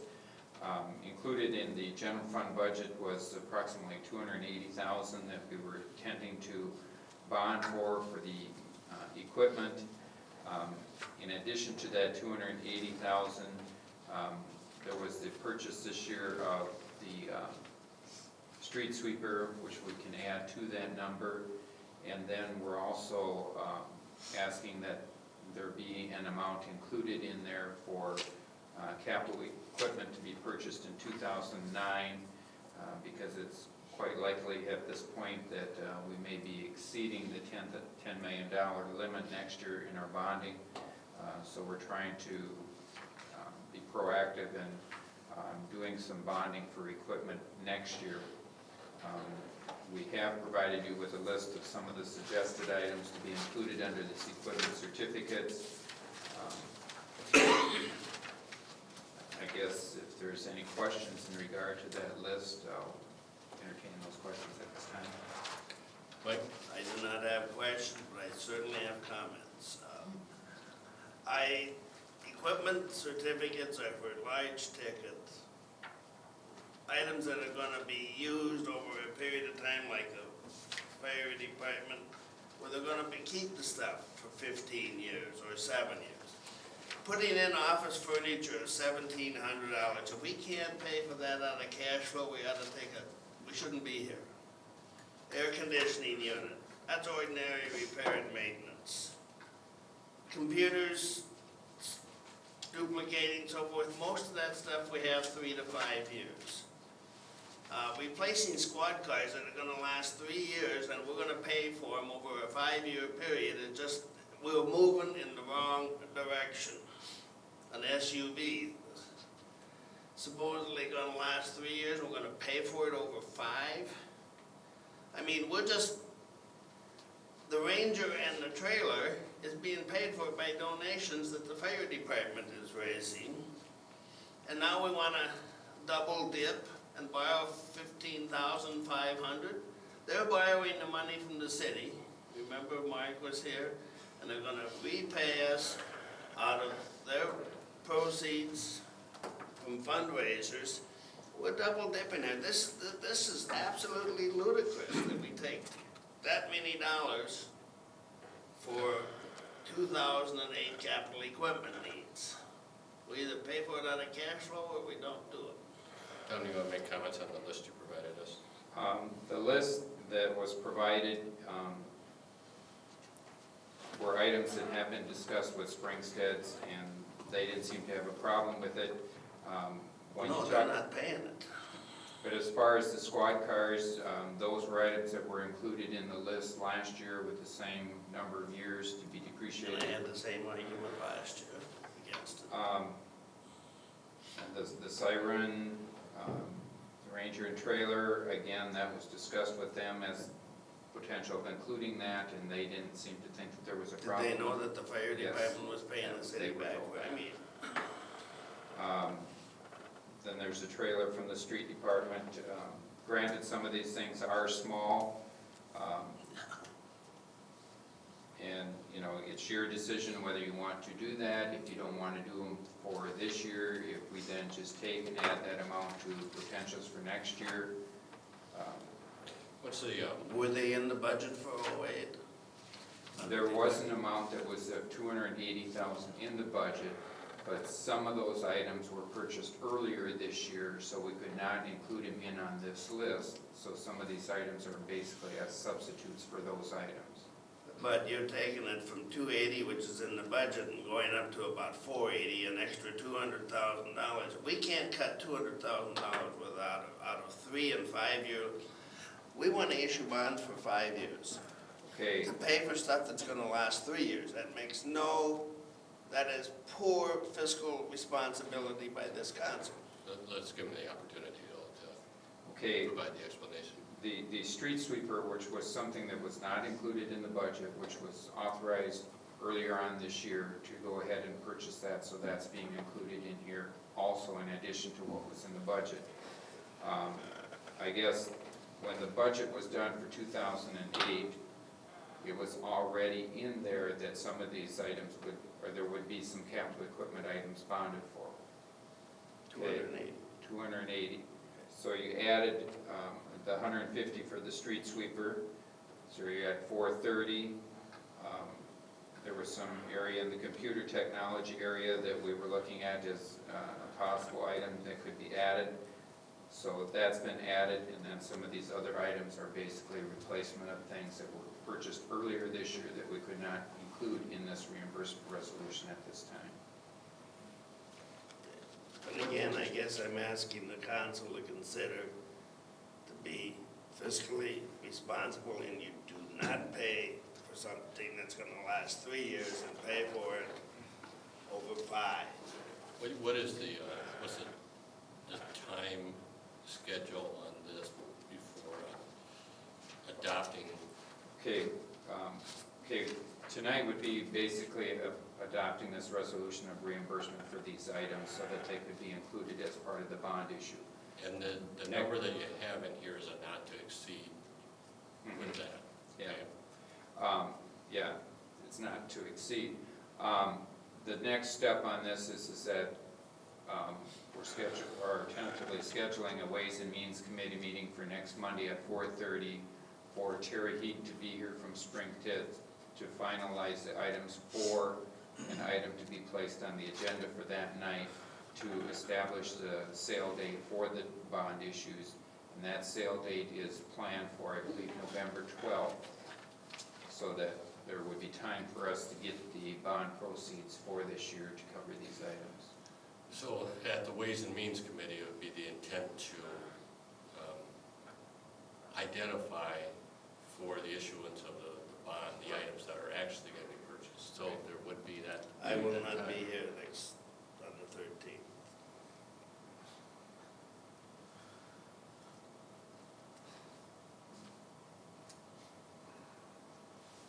I don't know about the rest of the Ways and Means Committee. If Mr. Bodenham wanted me to, I'd fill in for him that day. Pardon? I'd fill in for you that day if you want me to. Well, no, I'm leaving on a trip out of town on the 13th, so I'm gonna be gone. Is there any flexibility on that, scheduling that Ways and Means meeting?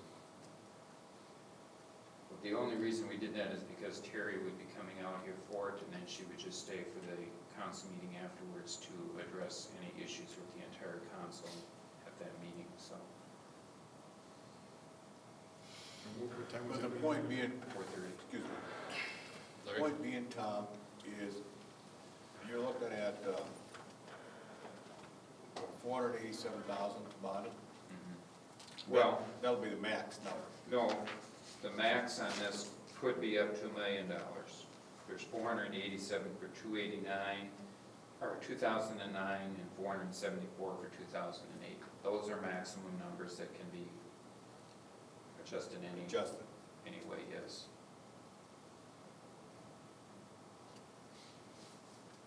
So per se, those numbers, once, it all has to go through budget processing before we spend the money. All the items for 2008 have already been Yes, I included in the understand. budget. We're talking about the 09 numbers. Yes, yes. Whatever is happens into 2009 would have to be budgeted numbers. And that's what I,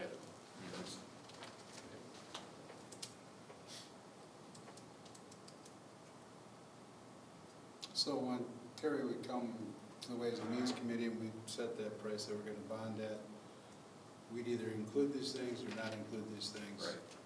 If you did bond for the 474 to 325, then we'd assume that we're gonna buy all these things? We're gonna pay for all those things?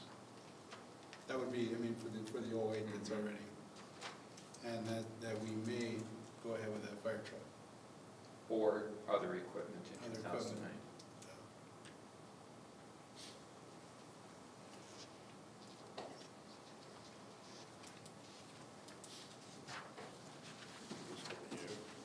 Mike? Again, everyone look at those 3-year items. What are you planning? It's 5-year paybacks. So we're gonna be paying for it for 2 years after we've traded it off, and we will put those on equipment certificates, the next 2 police cars. I mean, we're just digging a hole. I The only understand. thing that's here that should qualify it would be the motor grader and the street sweeper. I understand what you're saying, Mike. When the budget was put together last year, or for this year, those items were included in there at that time as bonding for, and that's why they're being The carried office forward. furniture? No, that one wasn't, but Okay. the police The vehicles air were. conditioner? No, Oh, okay. but the vehicle ones were. well, potentially. Which ones And I was were, against those before. which ones It just were in doesn't the make budget sense. plan for borrowing? Let's see, the ones that were included were the police vehicles, the siren, the motor grader. Well, I would want to have the Ways and Means Committee have that discussion about the items that are in there. And if it appears that there's about $136,000 of items that have a usable life that is either at or about what that bonding level would be, so if they were eliminated out, that would be the discussion I think that the Ways and Means Committee would have, and of course the discussion on what the current budget implications of that would be appropriate for the Ways and Means Committee.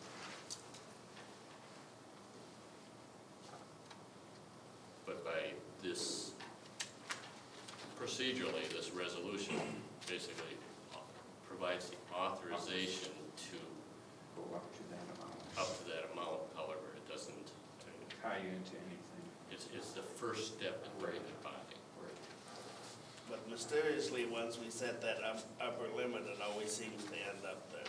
Well, what I'm suggesting though is that Ways and Means Committee, Who's gonna be at the Ways and Means? Who else next Monday? Well, I have a conflict, but I guess I'll come.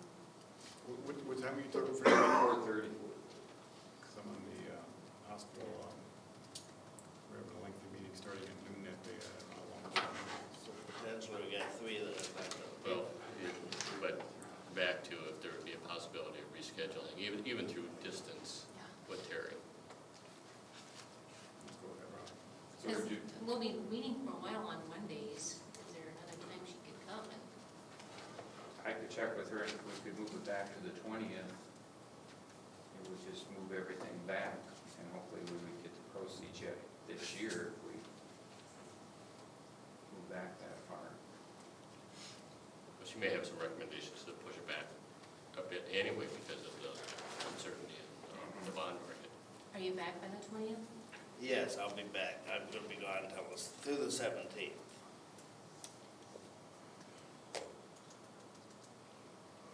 Okay, so we have the issue of the scheduling, the Ways and Means Committee, and I'd like you to take leadership in scheduling that when the committee members are available. We're especially declaration of intent regarding reimbursement of expenditures for the bond. So the question would be whether or not we act on that tonight, or whether we delay action on that until, and do that at the same time as the discussion following recommendation of the Ways and Means Committee. I would make a motion to delay action until after the Ways and Means. I second. Motion by Larry, seconded by Jim. Discussion? Tom, that's procedurally, that's acceptable. Other discussion? Hearing none, all those in favor of the motion say aye. Aye. Those opposed? Motion passes. Agenda item number 14, consider the resolution approving the library grant application. John, are you going to, or Kathleen, representing the library board and library foundation?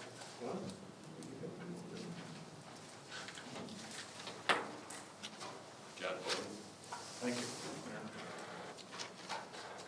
Just a little history. This, in the legislative bonding session of this past spring, the legislature approved and the governor signed, believe it or not, $1.5 million for public library construction. And this is done on an annual basis every 2 years. In the past, it's been about $1 million. This year, it went up to $1.5 million. We essentially are asking your approval tonight to apply, pass a resolution for $1 million. There are 3 or 4 other communities asking for this, but we have a good chance of getting $1 million. We're feeling pretty good about that. Now, politically, realistically, I think the minimum is 500. I'm hoping for 750, but we're going to go for the full amount of what we can. And this is money that's sitting there. It's been passed, and we're in outstate Minnesota. We should go for it. I believe the resolution's in your packet. I understand that the money goes actually to the city. It doesn't involve the library board.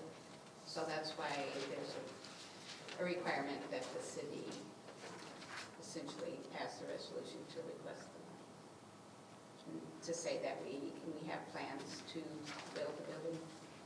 We have the second part of the grant application is the pre-planning document, and we have sent that off to the state architectural office of architect, and it has been approved already.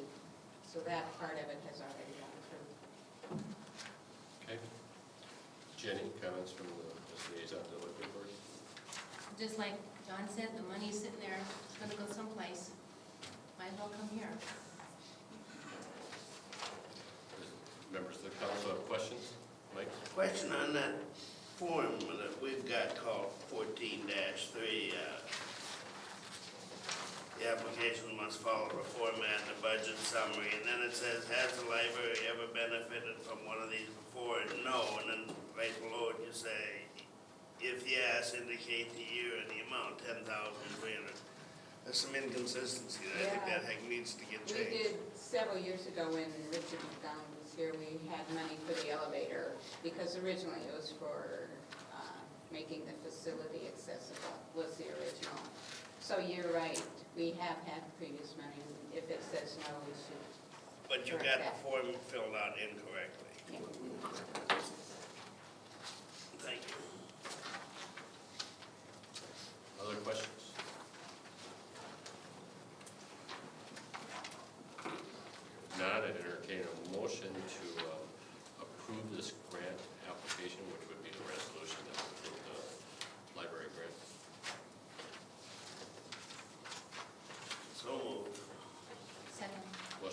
seconded by Jenny. Discussion? And all those in favor of the motion say aye. Aye. Those opposed? Motion passes. Thank you.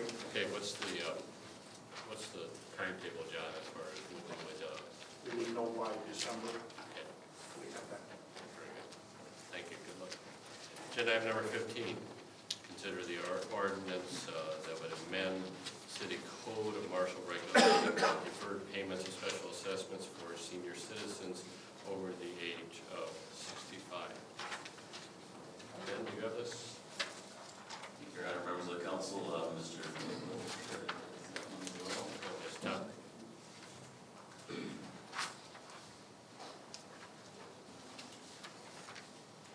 Mayor and council members, included in your packet is a copy of the ordinance for the deferral of special assessments for senior citizens or disabled over the age of 65. This ordinance has not been changed since 1998. And we worked with the assessor's office and they put together some different properties throughout the city, which you have a copy of in your packets. And from this, you can see that 3 out of the 4 parcels of property, the values have increased 50% over that 10-year period of time. And these properties haven't had any building permits issued to them or anything like that. It's just they've kept the properties maintained inside and outside. Whereas the one property where it hasn't increased quite as much hasn't had the maintenance done to it like the others have. And in reviewing this, it was the consensus of the L&O committee that we change this ordinance in particular in item number 4, changed it to read that it's the total net assets may not exceed $150,000, which includes the homestead. So that is basically the only thing that we're changing in this ordinance is the dollar amount and it to reflect total net assets. Comments from the Legislative Ordinance Committee? Well, we talked about it, and that $100,000 limit was, I mean, that is really a rather low limit to get the special. With the home as illustrated here, and maybe a cemetery fund or a funeral fund and a few dollars in a pension plan, and right away they're over this number and they wouldn't qualify to get this special assessment, so we felt it should be raised. I would entertain a motion. I'll move the ordinance. Second. Motion by Mike, seconded by Charlie. Discussion? Hearing none, all those in favor of the motion say aye. Aye. Those opposed? Motion passes. Thank you, Tom. Agenda item number 16 is Southview Drive Improvement Project. We have a change order to consider, Glenn. Thank you, Mayor and Council. You can see by reading it, this was an issue the contractor had. This was a statewide issue. We discussed it with MnDOT. They had the same issues as we did, and we came to an agreement that we would still get a portion of it paved with the type of oil that we required as a reduction of the base. We recommend a revised reduction in contract costs. Questions for Glenn? Is there a motion to allow the change order? Move approval. Second. Motion by Larry, second by Charlie. Discussion? Hearing none, all those in favor of the motion say aye. Aye. Those opposed? The motion passes. Agenda item number 17, Arbor Court Improvement Project, also a change order to consider. Thank you, Mayor and Council. This also is one that when we opened up the street, we found that we needed some additional gravel for the project. We extended, we're recommending an extension of the time frame as well for the work. The work has been done. We're recommending approval. Questions? I guess that this sounds like an awful lot of money for that little tiny circle. I mean, what was the original contract? Was big, $83,000. and now to add another 7. Yeah. That just seems high. It was a significant portion of the project because that's all it is. It's the graveling and asphalt. Got a question, Glenn, is that, Yes. Do we get refunded any of that through the special assessments? So We did not. assessments we've already assessed for, we've got, and that's all we get, is we're gonna eat this. That's up to the city to participate in the additional. What kind of contingency do we have? 5%. So 5 short. About 35, I'm thinking $3,500. Other questions? Unit price, and that's right, I mean, that's a going rate for the, Yes, especially for small quantities in that tight area. Yeah. We look at that both for the asphalt decrease and for these increases. We try to make sure that they're somewhat in the ballpark, knowing that in a change order item, you always pay a little bit more because you're paying the profit on top of the price that they get from their subs. that's a reasonable price per yard. Yes. I move the change order. Second. Motion by Charlie, second by Mike. Discussion? Not all in favor, say aye. Aye. Those opposed? Motion passes. Project, agenda item number 18 is the Shepherd Street Improvement Project. Once again, there's a change order to consider. Yes. This one was similar. I don't know if you happened to be out there when they took off the surface and the gravel came out, but when they were working the base, it started pumping. And what they did is they went on there with a dozer and they skimmed off the next 3 inches, laid the fabric down and set up the gravel, and it took care of the base problem that they had. So it was for additional 3 inches of gravel, and we certainly recommend approval of that. Okay, questions? Or motion? That one, we probably covered the whole amount of contingencies. Move approval of change order. That's the same, I got, Motion by Larry, seconded by Mike. Now discussion. now the price is down to $7. It's a different location. It came in, it's a straight block and a half section. Yeah. They're different prices, but there's reasons for it too. Other discussion on the motion? If not, call for a vote on the motion. All in favor, say aye. Aye. Those opposed? Motion passes. Glenn, you want to just make a comment on project status of all of the projects? We have all of these similar type projects with the cul-de-sacs as well as Noose Lane and Southview Court. Noose Lane is really the last one that's coming along in that type of reconstruction project, waiting for the oil, the asphalt plant. Broke the main shaft on the plug mill. It's about this big around, actually, and they've been down for at least a week. They were supposed to be back in operation now this week.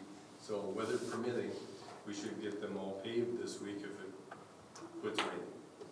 So, yep, they were down for a week and a half. You're getting both lifts on, I mean, both courts have one lift, you're gonna finish the other lift in all the courts too. Yes. And then Southview, of course, that one's gonna take some time yet, for that section. Do you put more gravel in the Noose Lane? Yes, there might be a little extra gravel on Noose Lane too in a couple of spots. You just don't know till you get into it. I think there is a couple. Okay. Agenda item number 19 is a review of the proposed resolution in support of the East Bike and Pedestrian Trail Project funded through the 2013 federal ATP funds. Glenn. Thank you, Mayor and Council, and Shane is here also tonight to talk about anything that I don't touch on, but what this is for applying purposes for 2013 ATP funds. And we have to have this resolution to say that if in fact we go ahead with the project, yes, we do have those funds available to match, or will have those funds available to match. You aren't entering into agreement. This is if in fact the project goes forward, that we intend to fund that amount locally. Any other comments on that, Shane? No, I can answer any questions. This is consistent with the overall city trail plan.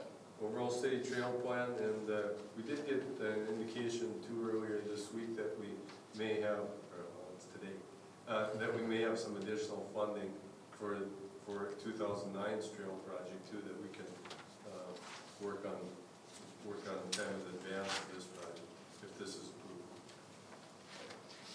Questions for Glenn or Shane? Now, is there a motion for the resolution in support of the agreement? So moved. Second.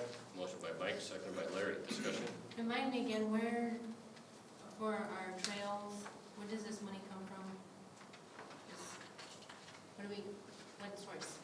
What's our source? The local source or the Right, federal local source? our match. General fund. It is general fund. Yeah. And general fund, however, that it would typically, at least in the past, have been funded in part out of the 429 revolving account. Right. And that's So it dependent is general upon, fund or it's 429? Well, the 429 is, if you call that the General local 429 account, it's a construction, it's a fund that's available for construction projects or projects that the city council deems worthy of that money. It's not really a general fund account. Tom, help us out on what that is. It's the money that's been set aside from other reimbursements that is in that account for this type of project. We won't guarantee, though, that all that money would be in that account at the time, depending upon what you do with it. That's 2013. We have a couple councils from now. Okay.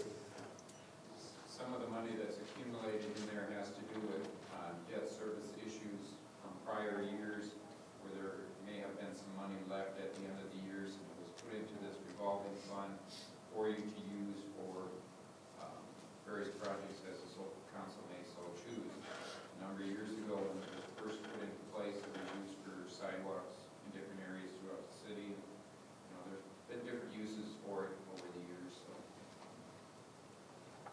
Thank you. any other discussion on the motion? If not, all in favor of the motion say aye. Aye. Those opposed, motion passes.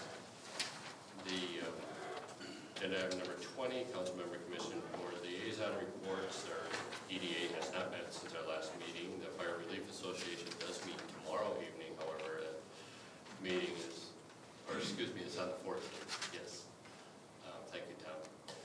And Regional Development Commission will meet this Thursday. Mike? Pass. Larry?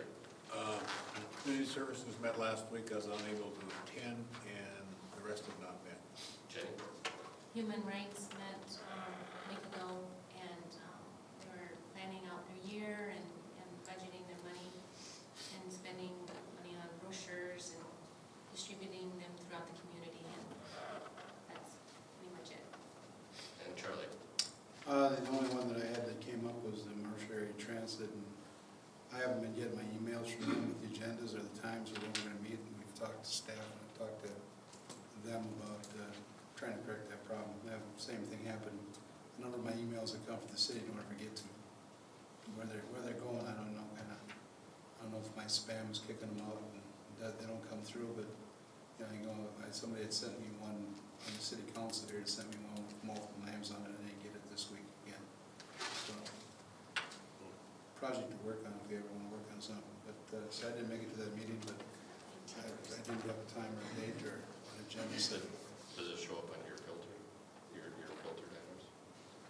Well, I've never went through and checked all my spam. Usually when I get to my spam, I've got 500 of them. I don't want to go through them, so I just delete them. And so. We'll follow up with, we don't need to. I've asked the Western Community Action to send me some test ones and call me and tell me when they send them, so I can see if I actually get them. If I can go in my spam and see if they're going there to find out whatever. But I mean, even some of the ones I get from the city don't ever show up to me.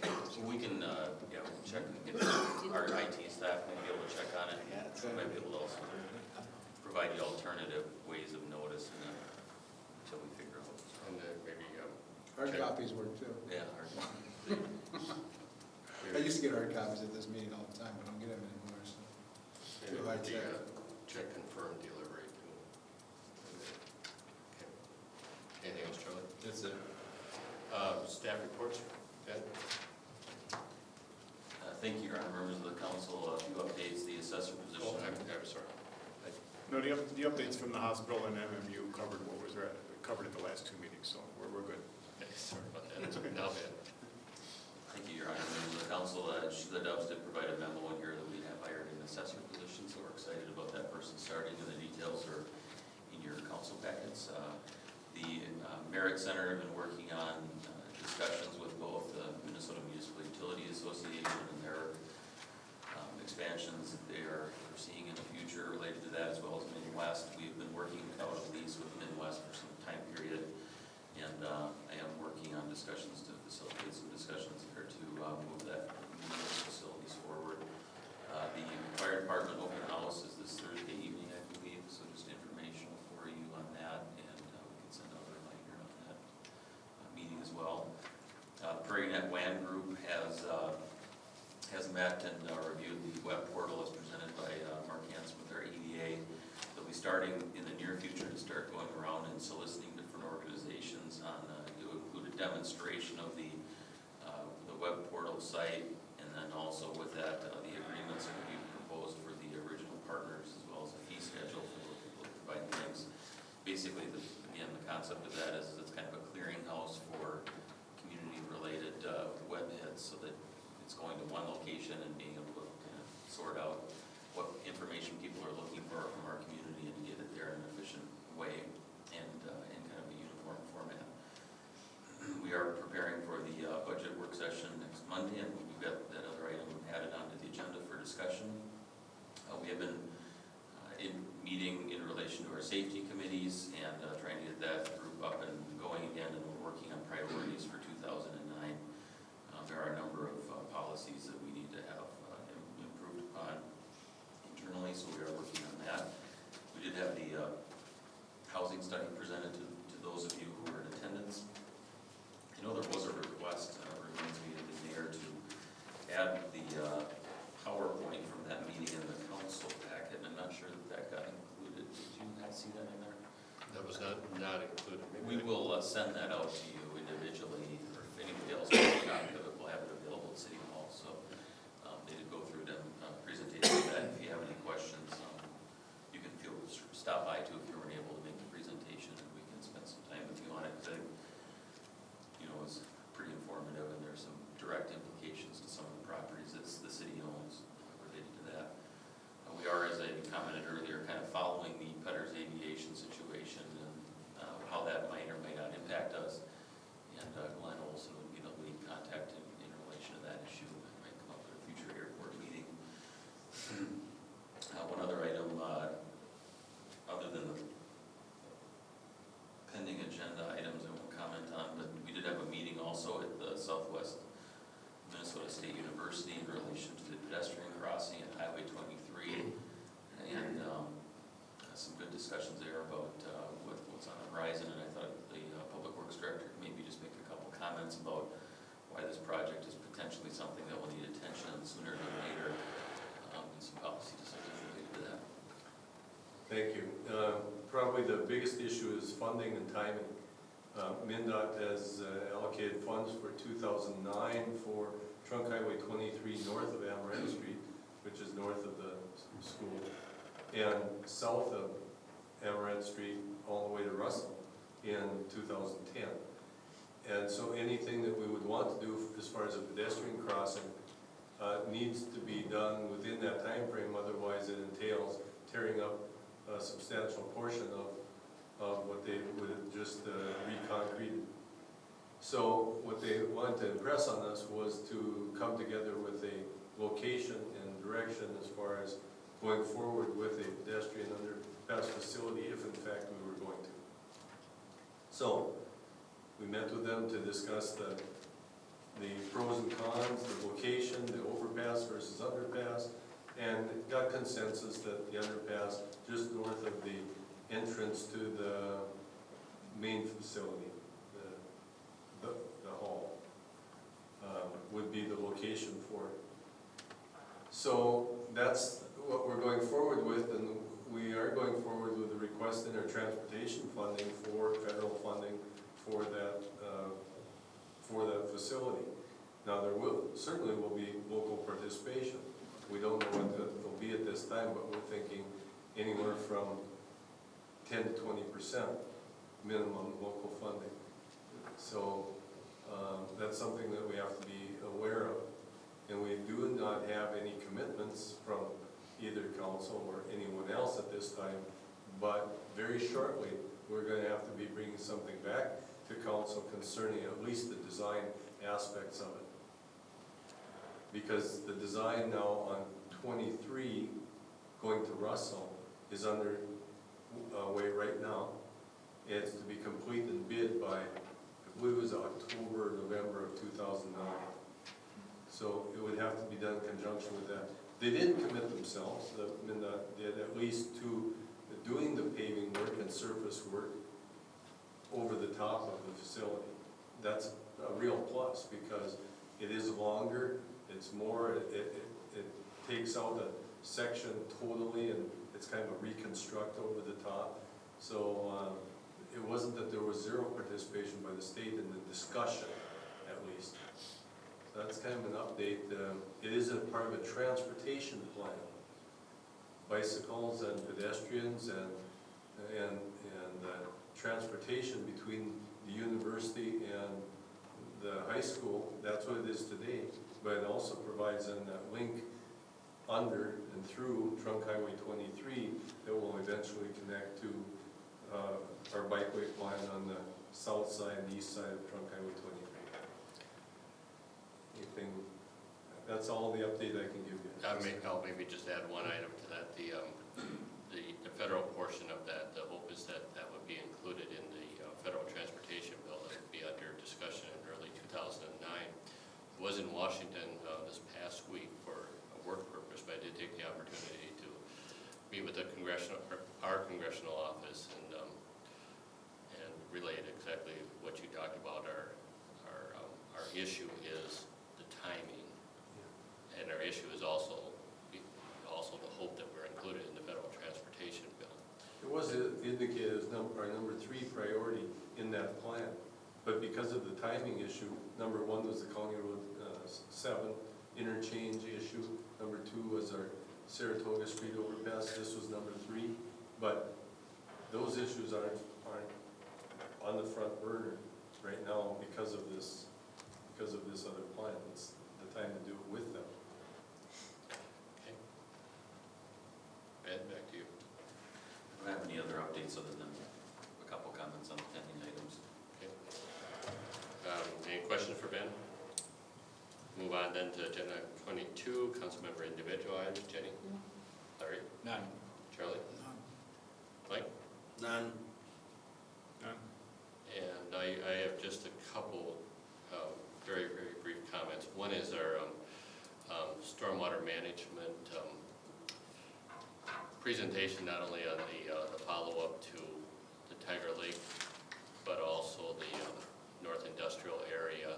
We're probably ready to begin to think about when or to schedule that meeting. Yes. Both of them, the final drafts are in. They're ready to be reviewed. We're looking at, in our discussion, a joint meeting with both plans, with the Tiger Lake one and the Industrial Park one at the same meeting. Okay, so maybe Ben, through your office, we can work for a time to schedule that meeting, and with the knowing that we're taking up a lot of evenings, is there a possibility that a noon type meeting would be workable with council members? I'm okay with I think that would work. That'd be super for me. Okay. I think, again, because this is, informational, similar to when we had the housing study. And then the suggested date then would perhaps be, I believe we're looking at some calendars and perhaps like a Thursday or Friday of the week of perhaps the 20th or the following week, Friday the 20th. Yes. This Send next us a week, council member vote members out of town. Monday the No, I'm back on the 19th. So I think we're back on that. Thursday the 7th. Excuse me, the 6th. Yeah, I'll be back by the 17th. Is that a Thursday? That's a Thursday. You'll be back That by, would work best for me. On the 17th. 17th. Next This- week. Yeah, a week from this Thursday is the 16th. And then so I could have, I don't know, just Are you easier. back on the 16th? Not till late, Okay. on the 16th. On the We're looking at the following week. 17th. I'm gone the following week. Okay. Well, and again, maybe it'd be best to, through your office, and Kathy can work in trying to find an appropriate time. Okay? And just a couple other very quick items, you know, first just to note the improvements in front of City Hall, the bus shelter, and the, turned out very nice, and thanks for your work on that, as well as the improvements at Liberty Park. The dedication that was held on Friday was a very nice program, and also nice recognition of the two donor funds that funded the majority of that. Okay, agenda item number 23, review of pending agenda items, comments on the pending agenda items. Your Honor, and members of the council, just a few of them on the committees of the council that we're working on. We are continuing on some of the major policy reviews. Sheila Dubs and I are continuing our reviews of some of the personnel policy changes, and we are ready to put a deadline on ourselves to prepare for a personnel committee review of a draft of that. And so we're looking at either Tuesday the 28th at 3, and I can get this out to the committee members afterwards too. Wednesday the 29th at 3, or Thursday the 30th at 3 potentially, so that the end of October for those of you who are on the personnel committee potentially. So that we can kind of start that review process with you. So we can follow up with you with those, if you want me to write those down. The Ways and Means Committee is scheduled we did schedule a meeting, but we'll work on that issue. Primarily what we were looking at was the purchasing policy, looking at some changes there to the policy that we have in place, and maybe clarifying some of the procedural items. And then the L&O Committee's got a whole host of things that we have kind of on our schedule and trying to prioritize those. The underage drinking one is kind of the pressing one, and you might have been notified today that originally we were looking at this Thursday as a follow-up review of that meeting. And in the review with the city attorney's office, and taking into consideration some of the comments, I think we're going to need a little bit more time in order to provide notice to the